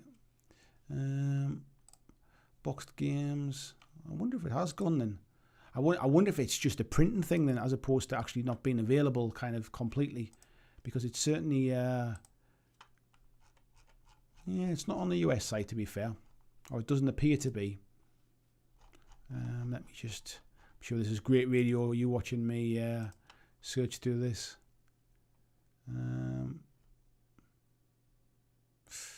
Interesting. What is interesting, actually, let me flick across to the website. What we've got here is it's saying that start, or that intro collection, if you like, is sold out online. And I wonder if that's because they don't have any of the core books left. I wonder if it was literally just a printing thing and they don't have any over in the States, because it's certainly available on the UK site. Let's try a European site. We'll go to France. Let's translate to English. Let's go to box games. Let's go to Warcry. Let's go to rules. It's definitely available. It's available in French anyway. So yeah, it's a bit of a strange one if that's the case. It might just be a kind of an availability thing, as opposed to not printed anymore, if you like. Glincy, are you excited for next month's Armada release, Andy? I kind of am. I think the difference is obviously being sent a set to review, like to kind of do it. Some of that initial excitement, kind of, I've already got it to play it. I'm excited to see some of those bigger ships, and I've been playing the game a little bit more at home as well. So I'm kind of getting ready for another battle report, which kind of shows some of the magic off and shows one of the better scenarios. But yeah, I'm looking forward to seeing more of it. I'm also looking forward to seeing the Empire Dust ships. I'm looking forward to seeing the Orc ships, because they look fantastic. The Orc ships are probably the ones that are my favourite, if I'm honest, of the 4 initial starter warbands, or fleets, I suppose you should say. So yeah, I'm looking forward to seeing it, mate. I am looking forward to seeing it. But I guess it's one of those things where I've got the rules, I've got all the stuff I need to play. I'm in a very different position to kind of like 99.9% of people. Martin's saying, I like books. Between me and my dad own over 500, maybe close to 1,000 books. Our garage is a small library. Wow. Vijay saying, Combat Patrol isn't really a replacement for Kill Team. If you like individual mini activation, some people just couldn't be arsed with coherency. I'm not saying it's a replacement. I think it's Kill Team was almost the entry point into the 40k universe, where I now think Combat Patrol is the entry point into the 40k universe. I think 40k Combat Patrol games are probably more straightforward to kind of get the grips with than Kill Team is for a new player. If you go and pick up one of those kind of smaller sort of like the recruit box or whatever, that's probably an easier entry point into 40k than Kill Team would be. Busey saying, I like the fact you can fold the corners of pages. You heathen, mate. You don't circle stuff with a pen or underline it. That's why you get these little sticky post-it notes.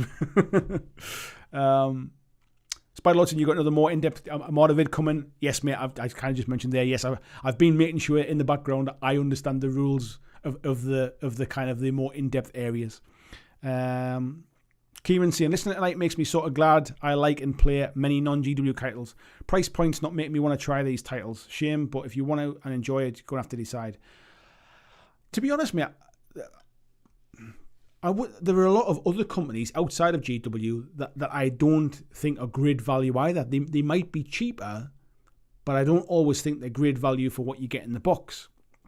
Games Workshop in this instance might be more expensive, but on the balance of it, I think you're probably getting your money's worth versus what you would spend buying the individual parts. I think you're probably still getting your money's worth. There are plenty of other stuff out there that I don't think is good value. Drake says, have you been playing God Tier lately? What are your thoughts and comments? Yes, I have been playing God Tier. I love the game, mate. Big fan of it. If you haven't seen my video, I did a video basically reviewing it, and I thought it was potentially, it could be my game of 2020, if I'm honest. It was a game I didn't expect to like. It was a game that I thought Steamforged had kind of missed the boat with, and it basically just hadn't really pushed it from a marketing point of view. And I thought the game mustn't be very good if they're not really pushing it. I was hugely surprised when I got to try it out. I've since bought somebody's Kickstarter pledge. Behind me here is basically everything that's available for God Tier. I love the game, mate. I'm a big fan of that kind of just pick any faction, pick your 3 champions, play anything. No list building, no deck building, that kind of stuff. VGC and Core Book's still available in Australia.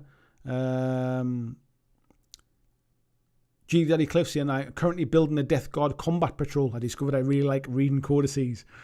Wow. Yeah, I'm not a big fan of reading codices. TSC Brain Drain saying, yeah, take a physical book over an ebook any day of the week.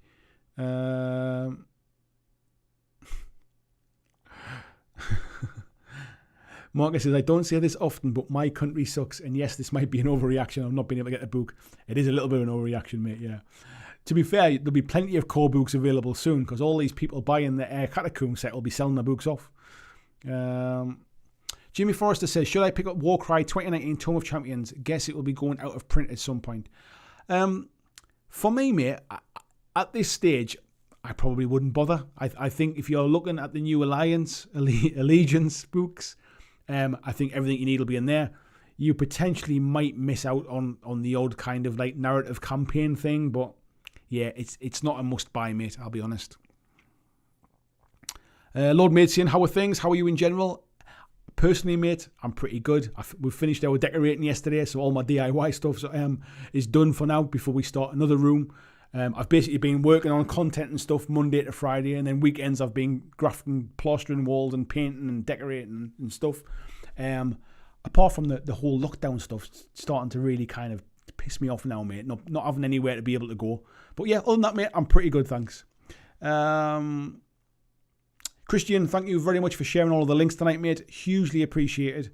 VJ saying, for naval combat, I think Armada will be just fine. If you wanted with GW law reskin it. The game's great. I'm a big fan of the game. I think if you don't know a lot about Mantic and about Kings of War, their lore and their background for Kings of War is a lot deeper than I think people give it the kind of time of day for. It wasn't originally. I think when it went to 3rd edition, they really worked quite heavily on it, and there is a lot more background now to Kings of War than there ever was. Is it the depth of Warhammer Fantasy? Of course not. Warhammer Fantasy had like 25 years of background, but Kings of War is going in the right direction. Jimmy saying, CMVJ from Age of Sigmar streams. Nice to see you. Nice to see some new faces in tonight as well. Yeah, like I said, if you're brand new here, let me know where you found out about the stream. Let me know what you think. Drop me a subscribe if you're interested. I do a live stream every Monday, different topic every week. I do Tuesday's video is basically a condensed version of tonight. So if you don't have time to watch the full kind of 2-hour stream, there'll be a kind of like a 15-minute to 30-minute condensed version on a Tuesday night. Every Wednesday, I do a kind of hobby hangout where all the community get together. We do some painting on stream. People just kind of chill out. It's a bit of a ramble. And then during the week, I'll then also do other videos, review stuff. I'll do kind of my thoughts on things. Might be a battle report, a gameplay type stuff. So yeah, plenty of content. And and I cover pretty much most games that are out there. So if Warcry is not your thing, I'm sure there'll be something else for you to check out on the channel. Well, Luke's in now as well. Good night to see you. Standard tabletop. Radoslav said, I think Epic is the last IP GW has that would get me into over-invest. Yeah, it wouldn't surprise me with all of the work they've put in with Aeronautica Imperialis, getting those ships the right scale so they match in with Adeptus Titanicus. It wouldn't surprise me at some point if that all comes together and we do see some kind of sort of epic game. Luke's just been playing a homebrew RPG. Very nice, mate. Stanley Barnes says, you talk about Aussie tax here in South Africa. Consider our exchange rate and then factor in arbitrary import taxes ranging anywhere from 20 to 40%. The luck of the draw every time. I can't even begin to imagine what that must be like, mate. I mean, I guess it's probably around trying to kind of encourage home manufactured products, I suppose, isn't it? But yeah, there's no rhyme or reason to the price that GW charges around the world. We're fortunate being in the UK that we get the inverted commas the cheapest price. But yeah, it just basically makes no sense, does it? Bruce is saying maybe I'll buy the new Iron Jaws and a rule book and beg other folks to teach me to play Warcry. Warcry is a fab game. Like I mentioned, if you're not really sure why I think Warcry is a good game, check out last Tuesday's video. I did basically a video about why I think it is GW's best rule set. For me personally, might not be for you, might not be for everybody else, but for me personally, I think it's fantastic. It's worth checking that video out just to kind of give you the background about why I love the game. This price doesn't change how I feel about the game. It just might change whether I buy this expansion or not. Drake says, here because of God tier, your video was a deciding factor in getting me both starters and 2 additional warbands and staying for Kill Team Warcry stuff. Thank you very much, Drake. I appreciate you coming back, mate. Yeah, I'm loving the game. I just got Super Fantasy Brawl delivered as well recently, so I backed that at Kickstarter last year before. So that's just delivered. I've been painting some of that up as well. And I've been playing a little bit of that with my wife as well. Unfortunately, lockdown restrictions where I am in the northeast of the UK, I can't get out and play other people. I'm not allowed to go to other people's homes to play. They're not allowed to come to my home to play. The weather isn't good enough for you to be playing outside. So the games I'm playing, I'm playing with my wife at the minute. So it's restricting how much gameplay I can get in, but she's been very patient with me. Jeff Hogg says, something to keep in mind when it comes to GW versus everybody else. GW means anybody can find someone to play with. All of the companies, regardless of quality, are locally popular, but that doesn't equate to ubiquity. I think it depends, mate. It's even GW games. There are some areas or some stores, if you like, where you go to where GW games just don't get played. There's some clubs you go to where GW games don't get played. But generally, I agree. If you just want to play the game, you're probably more likely to find an opponent playing a GW game. Neil saying, I think that's why this new box is so disappointing for new players. I'm not even sure it's that disappointing for new players. If you've never played before, I still think this is still relatively good value. In fact, it's probably better value if you're a new player versus someone like me that already has sort of stuff from this box. It's not, as I said at the start, for anybody that missed it, I think it's just in comparison to the original starter box, it's just not as good value as the original one was. Winter XL, hello, he says, I'm getting Catacombs for the box, good storage. Well, you're saying that. I mentioned this when we talked about the content. So this box at the back here looks in the picture like it's not like the original Warcry box. It looks like it's got the flaps that kind of tucked in the side, the ones where basically a tray pulls out. I wouldn't be surprised if this is not the same kind of box as Kill Team and as Warcry and as Indomitus. This might be the kind of the cheaper box. So yeah, if that's the reason you're buying it, you might just want to hold off and think about it. Eddie Horse says, have you heard about the fantasy skirmish game Relic Blade? It's absolutely incredible with beautiful models. You would love it, I bet. I have heard of it, mate. I had flights and hotel book and tickets to go to Adepticon this year, which it was unfortunately cancelled. I was absolutely gutted. It would have been my first time at Adepticon, and I had a meeting set up with Sean Sutter, who's the creator and who owns Relic Blade. And we were going to sit down and have a beer and play a game. Unfortunately, I never got the chance to it. The problem is with Relic Blade isn't the easiest thing to get your hands on in the UK. And so I did plan on picking some bits up when I was over in the US, but that's the only reason I haven't played it. I've heard nothing but good things about it. I've just not had the opportunity to get my hands on it, mate. Phil saying nobody plays Warcry in his locality. Yeah, I think outside of kind of AOS and 40k, even games like Necromunda, like Underworlds, like Warcry, like Aeronautica Imperialis, like Adeptus Titanicus, I think those games are almost like everybody else's. They're still quite hard to kind of get games of. But yeah, if you play 40k or AOS, you're normally kind of pretty sweet for getting players. Mark was saying, I bet it's going to sell very quickly anyway. I kind of agree with you, mate. I think it'll still sell.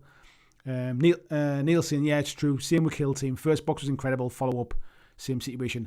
Yeah, I agree, mate. The second starter box for Kill Team was still good value, but nowhere near. You didn't get half the amount of terrain that you got in that first box. It was great value, that first box. Even just for the terrain, it was great value. Honza, hello to you, says the same cheap box was for Rogue Trader expansion for Kill Team. Yeah, it was, mate, you're right. Frantic says, same flaps and tray is the Command Edition box. I've not seen the Command Edition box, mate, so yeah, if that's the case, it looks like that from the picture. I'm not saying it 100% is, but normally those pictures are a lot like, it would have tighter sides, if you like. Eddie saying, as someone who has the original box, I will not be ordering this. I'll just get the Warbands separate and eventually the underground boards. That's kind of where I'm at, Eddie. Is that basically, if I factor in the two Warbands, there's like 60 quid's worth, potentially even like £72 worth, if they sell for £36 in the UK, like the new stuff. So let's say the 60 quid to be on the safe side. Catacombs Book, let's say that's somewhere 15 to 20 quid. I'm getting over 80 quid at that point. The boards I'm going to need, the bits of terrain I would need. It might and then factor in, it's not going to be 125 quid because I'll get 20% off at retail, so then it come off a like discount on an online store. It'll then come down to 100 quid. I start to think, actually, at 100 quid I'll get free shipping. It might still be worth it to me, to be fair. If you're just interested, listen for the rest of the stream. Take these little one to daycare. Take care, mate. Tom saying, it looks like the new core rules are the same as the first edition. I was expecting a consolidated edition of any FAQs. Yeah, I was talking about this earlier on, mate. It's one of the reasons why the value's not as clear, is because actually that core rulebook is just the same. It's this one that I already have, basically. Dominic Adams says, what's your favourite Warcry warband? To be honest, mate, for a couple of reasons, I quite like Untamed Beasts. They're the first warband I played with. I always have kind of fun playing with them. They're not kind of like sort of high in power, but they're just fun. I quite like them. I've played a little bit with Ogre Moor Tribes and Ossiarch Bone Reapers. I bought that AOS box that had those two warband had the two armies in, and I've used those models in Warcry. I quite enjoy playing with those. Purely aesthetic wise, I really like the Corvus Cabal. I just like the look of Corvus Cabal. They're very different from anything else. The fly rule, like the kind of the swoop and stuff, is quite nice. So I'm a big fan of the of the Warcry specific warbands because they look a bit different. That's my personal taste. Visually, though, the new Shadow Stalkers are by far and away the ones that I like the look of the most now. And that, I think, if I hadn't been such a big kind of fan of that style of them, maybe I wouldn't have even bothered with this Catacombs box. The Scions of the Flame, I like them, but they're not my favourite. But yeah, I've been looking forward to these Shadow Stalkers coming. Eddie Hossin, yeah, Sean Sutter's amazing. Whenever you order stuff, he also sends you a one-of-a-kind hand-drawn artwork. I saw that, mate, yeah. He's saying, yeah, sucks you can't get it there. I think it's just really, really difficult, mate. I think there's maybe like one supplier in the UK or something like that. And then what you do is you end up like, because it's hard to get, nobody plays it. And that's a shame, really. Eddie House says, I've seen reports here in the States it'll be over $200. Some say $250. That's just stupid. Somebody confirmed tonight saying it was going to be $210. I worked it out. It was going to be about $200 to $205 based upon the price of Indomitus, which was also £125 in the UK. Indomitus was $199, I think, in the US. So I thought it would be around that $205 But yeah, if it's 210, mate, that's what it sounds like it is, mate.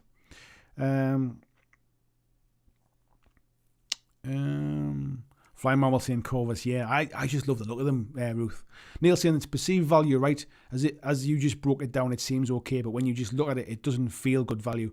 Yeah, I completely agree, mate. And it's completely because of that first box set. The first box set was fantastic value, and we're all doing it. We're all comparing it. And like I said before, if you compare it to the price of a Gargant is 120 quid. If you put that box of Warcry down and then you put a Gargant down beside it and you go, they're the same price, which one do you want? Catacombs looks fantastic value. It's all about kind of sort of perceived value, I think. Ed Hanley says, Scions of the Flame look like an AOS take on old Disciples of the Red Redemption from the 80s, which is cool. Yeah, I'm not a huge fan of kind of the older styles. I think that's maybe why I don't like them as much. I'd like to see them close up. I wasn't a big fan of the Splintered Fang when I saw the pictures, but when I actually saw them close up, Unmade as well were the same. I wasn't a fan when I saw the pictures, but when I got the models in my hands, I thought they were fantastic. Ruth saying, would you ever organise another Warcry tourney? 100% I would, Ruth. At the minute, I like to just play games with people, to be fair, but yeah, I would definitely organise another one. Keep it quite a kind of like, not mega competitive, keep it quite kind of social and a bit more interactive like the last one. Phil saying, at least it has new warbands, yeah. The second Kill Team box was hot garbage. To be fair, the first Kill Team box had old warbands as well. There hasn't been any new warbands for Kill Team. Martin saying, I'm just glad GW's finally learned that making exclusive models for box game that will never get resold separately as a basic box. I think essentially what they do is they will release these big boxes with exclusive models in, and then some point down the line they then release them as a kind of like a solo model, but it can take quite a long time before they come back. Eddie said, I ran Warcry events before COVID and will do again. Thinking next time to make a rule you can only use the made for Warcry Chaos Warbands. They seem broken. Thoughts? I've played in a couple of Warcry tournaments, and I've kind of run my own tournament as well. And I think one of the things that we don't always take into consideration is people that play the AOS faction warbands tend to do a bit more list building, because they're either playing with existing models that they have, or when they go and buy the boxes to make the warbands, they end up with more models than they need. So they end up list building, and I think that fine tuning gives some of the AOS warbands a bit of an edge. The majority of people who play with the Warcry specific warbands tend to buy a box and then just play that. The last thing they really feel like doing is buying a second box just to get one extra model. But Unmade is a prime example. The cats, or whatever they call that, I forget the saber-tooth things. If you run two of those in an Unmade list, not Unmade, sorry, what they call Untamed Beasts. If you run the two cats, it completely changes the way that warband works. I still think there's a little bit more power in the AOS factions, but I think one of the biggest differences that we see is in people tend to list build with the AOS factions. People tend to buy a box and play them with the Warcry ones, and I think that's one of the differences. Phil saying, was Warcry really made for tournaments? In so much as any game was ever really made for tournaments, mate. Warcry, from a deployment point of view, from a scenario point of view, there are certain cards in the decks that have a special symbol on them, and they're the ones that you should use if you're trying to get a more balanced game. If you've played Warcry and found it's being completely unbalanced and it's kind of like it's all over the shop, it's probably just because of the combination of the cards that you've got. There are some of those cards that are in there that are designed to be more balanced. And what I did when I ran the tournament was I only used I only used the battle plans that are in this book, which again are designed to be a little bit more balanced. Spiderlord says, I never saw Warcry as a competitive game, but I think there will be balance issues as more units are introduced.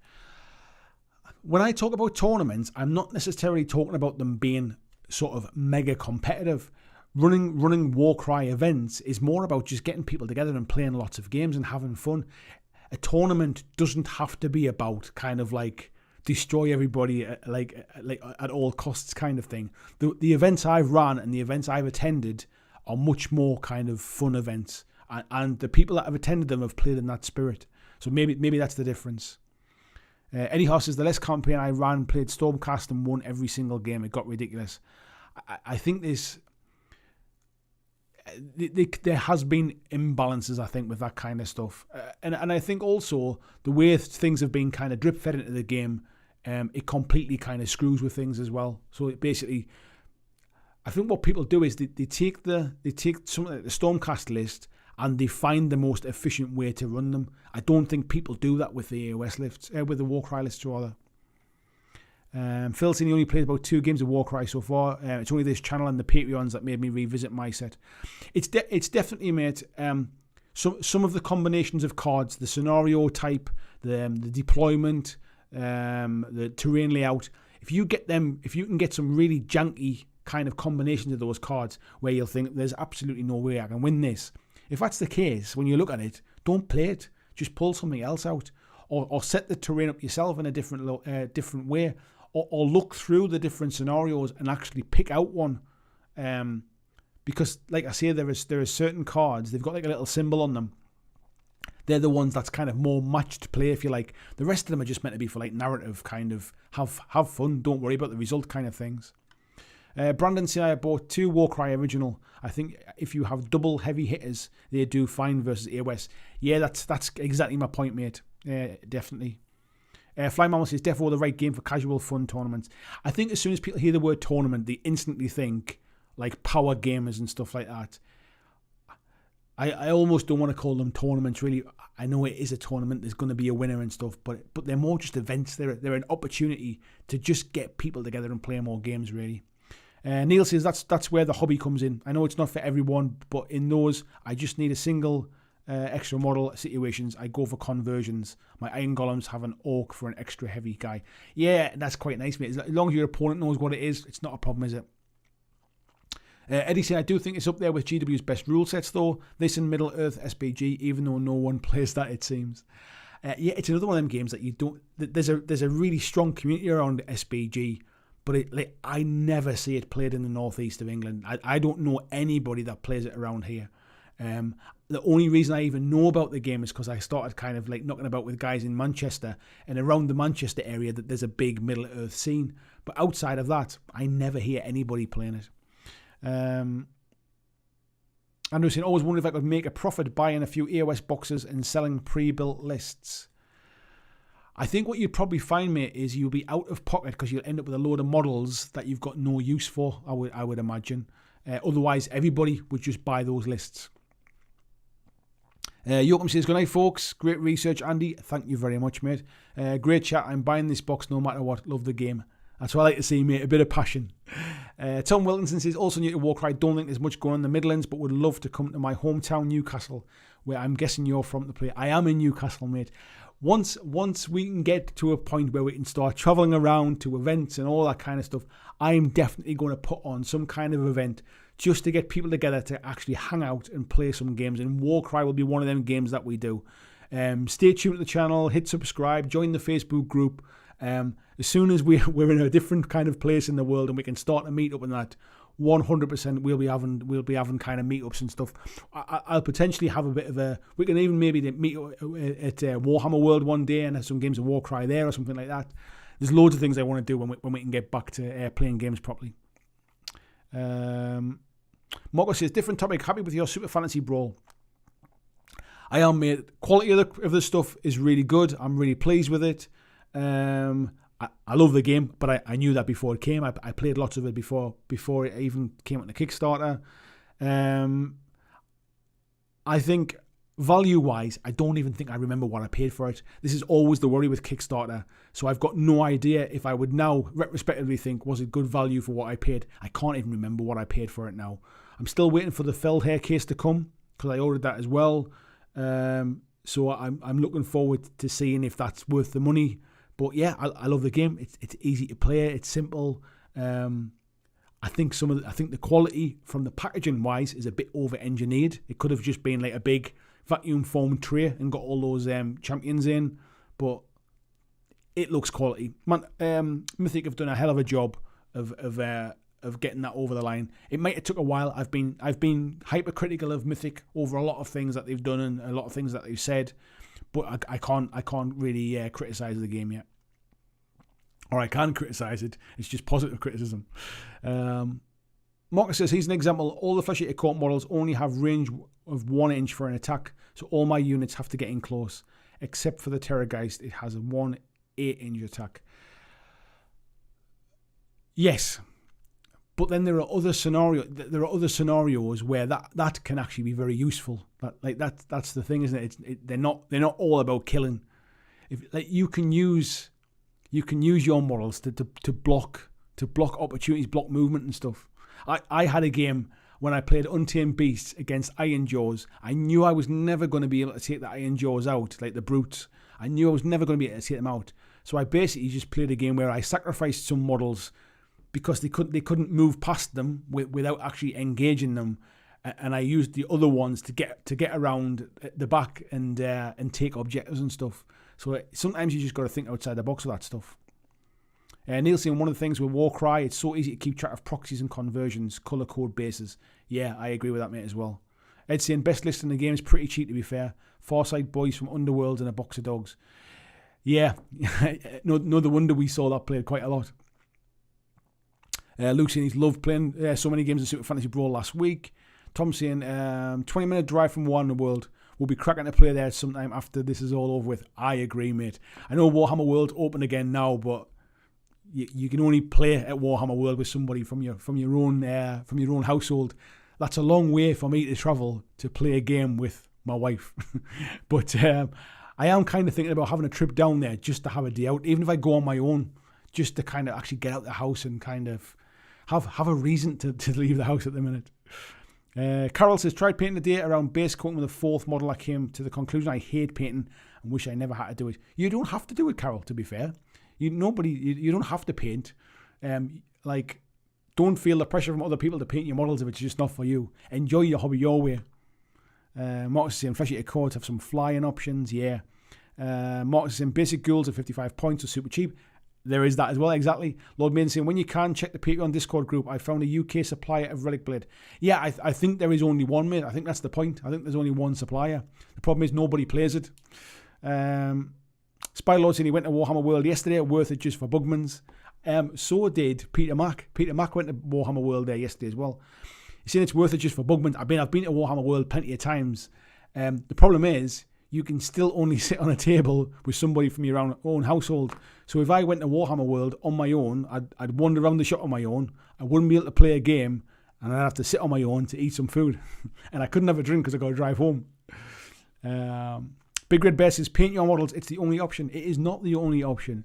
It's your hobby. Do it however you want. Never let anybody tell you that they have to do it a certain way. If you don't want to paint, don't paint. But do it your own way. Carol says, otherwise 10 VP for opponent. If you're playing against opponents, let's be honest, I don't think I'm probably not expecting you to be playing in tournaments at the minute. If your opponent is taking 10 VP off you for not painting your models, I'm not sure I'd be playing that opponent if I'm honest. Lord Maiden saying there's no advantage or disadvantage. Cool. How we doing? What's our numbers like? I've got no idea how many people we got in at the minute. We still got 113 people in. I would normally wrap up at 11 o'clock, folks, but we've still got some good numbers in. So if you want to keep going, let me know. I'm happy to keep going if you want me to keep going. I do need to have a drink of water, though, because my throat's drying out.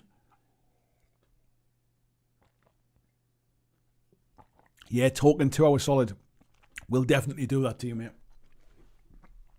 It's a good job on my gobshite. Oh my God, I'm still recording. I've been recording that whole thing. Dominic Adams says, keep going, I'm enjoying it. No worries, mate. Marcus is saying, everyone drop Andy a like. Thank you very much. Busey says, keep it going till it drops to less than 15. I don't know if it will drop to less than 15, mate. That's the problem. I end up attracting people from different time zones coming around. Ian says, I heard there were rumours of squats in 2021. Any truth to that? I've no idea, mate. I'd be surprised, but there again, not much surprises me these days when it comes to that kind of stuff. Especially where there's a little bit of nostalgia dollars involved. Big Red Bear says, F for doubt. Do you know what it is, mate? Like, I'm a big proponent, a big advocate of getting new people involved in the hobby and telling people to just hobby their own way. Do what makes them feel good. If you don't enjoy painting but enjoy playing the game, it shouldn't be a barrier. Like, if you're a player that doesn't want to play against unpainted armies, then that's absolutely fine. Don't play against that person.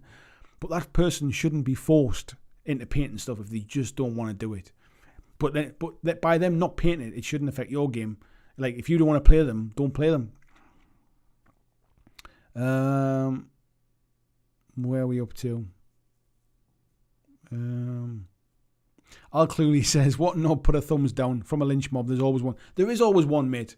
Somebody loves me enough to come to every one of my videos and click a thumbs down. I'm all right with that. Whoever it is, thank you very much, because YouTube doesn't care. They just think it's a like. They don't care which way.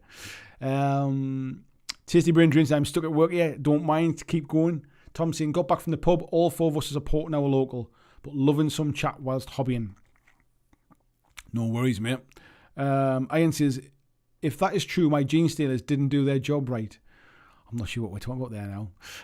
Nostok says, there's always one that hits the thumb down. There is actually, if you look through all my videos, there's always at least one. Some topics are always a bit more controversial, and you'll get a few more. Like when I was talking about why I think Warcry is the best rule set, there's always those kind of topics are always going to get some people kind of giving it the thumbs down.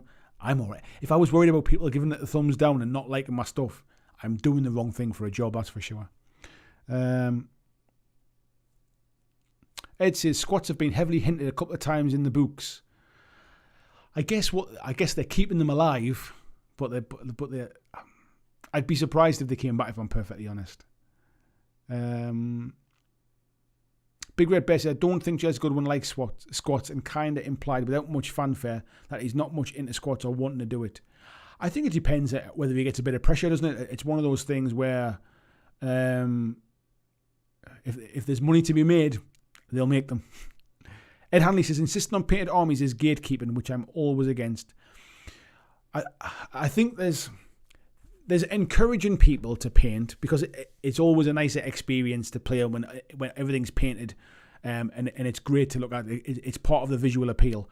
But if somebody just doesn't like painting, like then it's kind of gatekeeping a bit. But yeah, I mean personally, I like painting. I like playing against painted armies. But if somebody didn't paint, I wouldn't refuse to play them, kind of thing. Spiderlord said squats always were a bit silly. If they can reimagine them, they might redo it.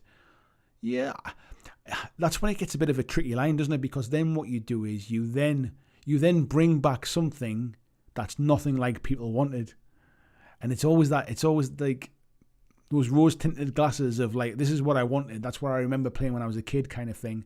It's a dangerous line to walk, isn't it? Carol says, wish they sold pre-painted models like ETB ones.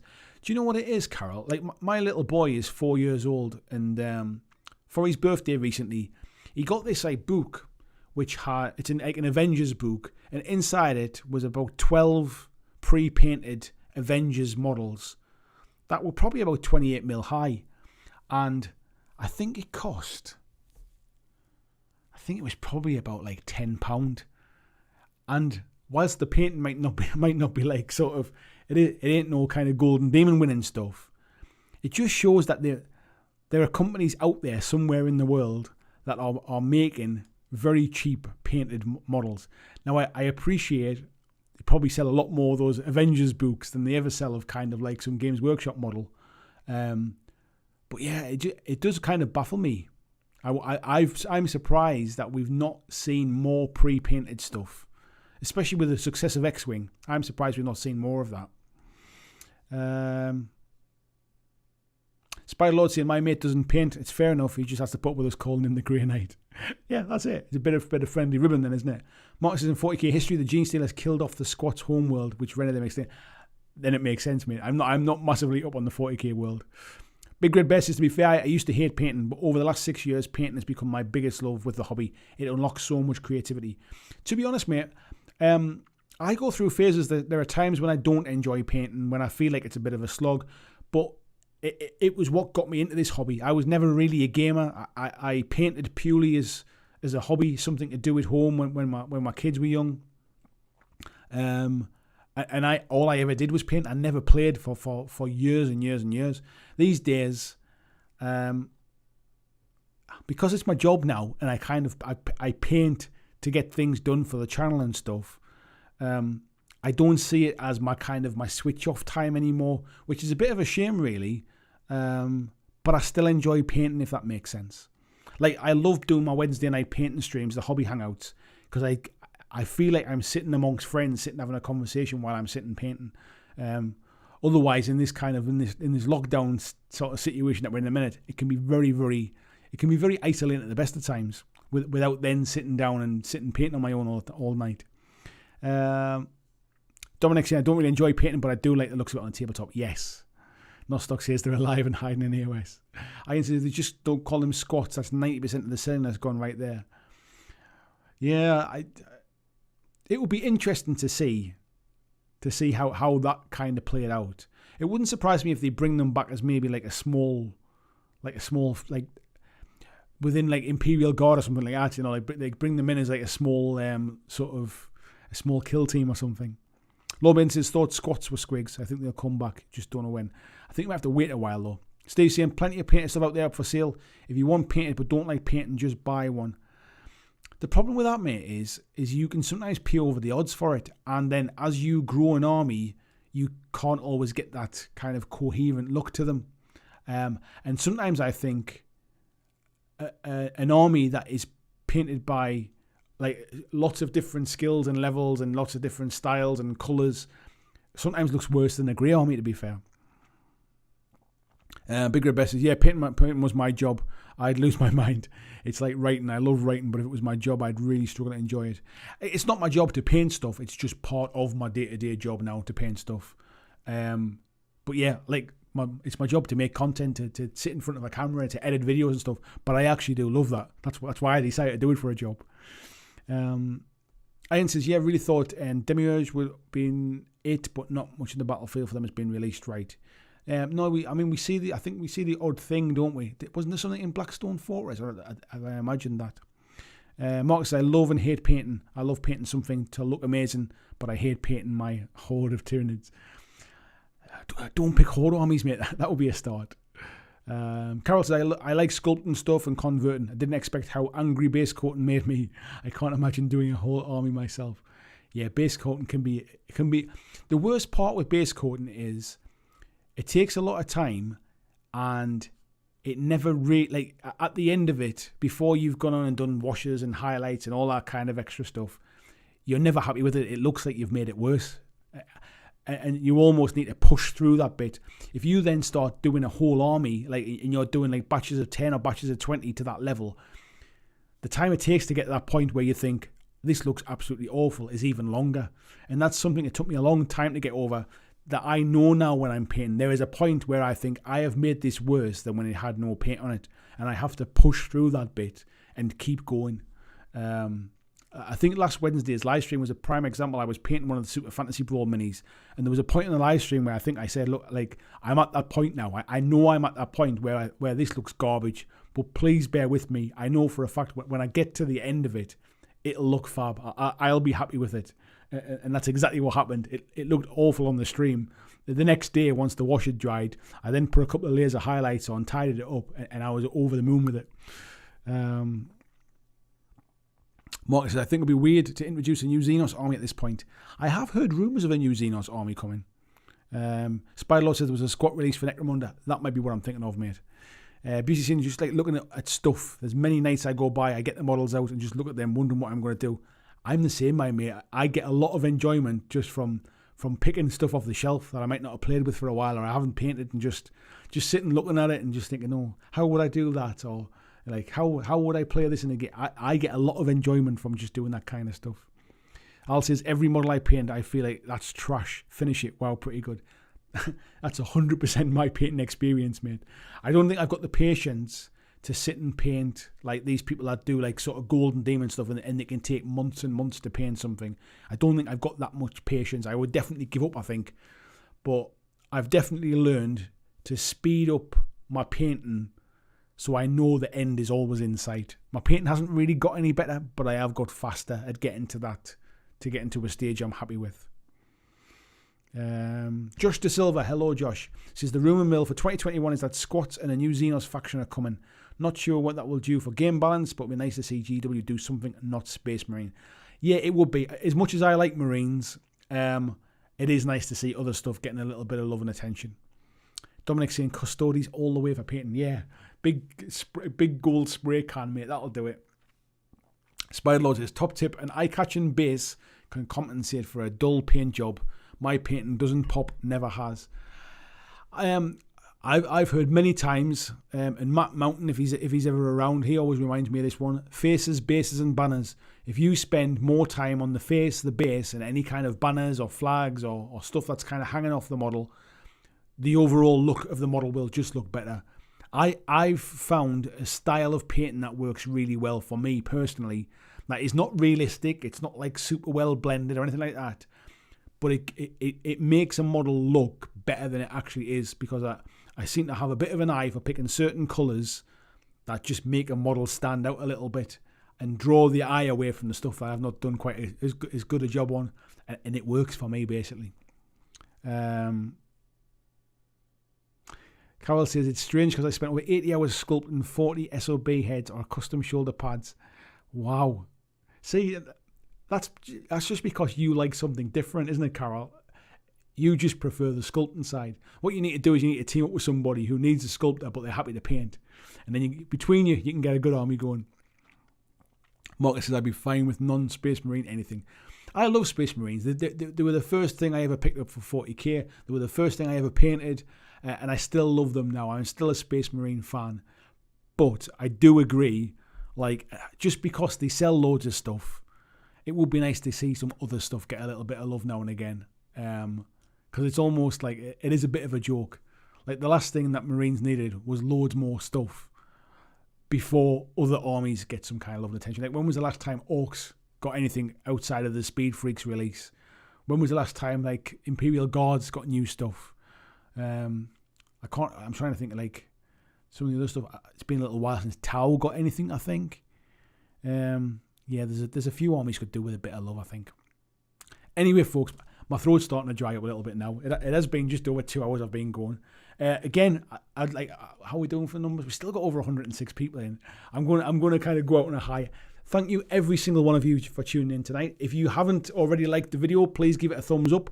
If you've enjoyed it, please come back and leave a comment in the comment section. Tell me what you enjoyed. Tell me why you agree, why you disagree with me. If you haven't subscribed, please do subscribe to the channel. I would really appreciate that. I'm kind of creeping up now on 9,000 subscribers. I'd love to get a 9,000 before the end of this year. That would be a nice little... In fact, I'd like to get a 9,000 before November, but I don't think that's going to happen, because November will be my 4th anniversary. I will have been doing this for 4 years on November the 2nd. So that would be quite nice. But yeah, thank you very much. Check out the Facebook page, check out my Patreon, and I will see you all on Wednesday at the Hobby Hangout if you want to come around and watch that. Thanks a lot, folks. See you next time. Or I will see you next time if I can press the right button. See you, folks. Thanks for watching my video. I hope that you really enjoyed it. And if you did, why not consider clicking on the suggested video below to see more of the work that I've done. If you'd like to support the long-term sustainability of this channel, why not consider checking out my Patreon, where you can pledge and support from as little as $2 a month. And there is lots of different tiers and bonuses, which will give you access to a private Discord server. It will give you free t-shirts, free mugs, a podcast every month, and a number of other things, including getting your name at the end of every video, like these awesome folks who already support me now.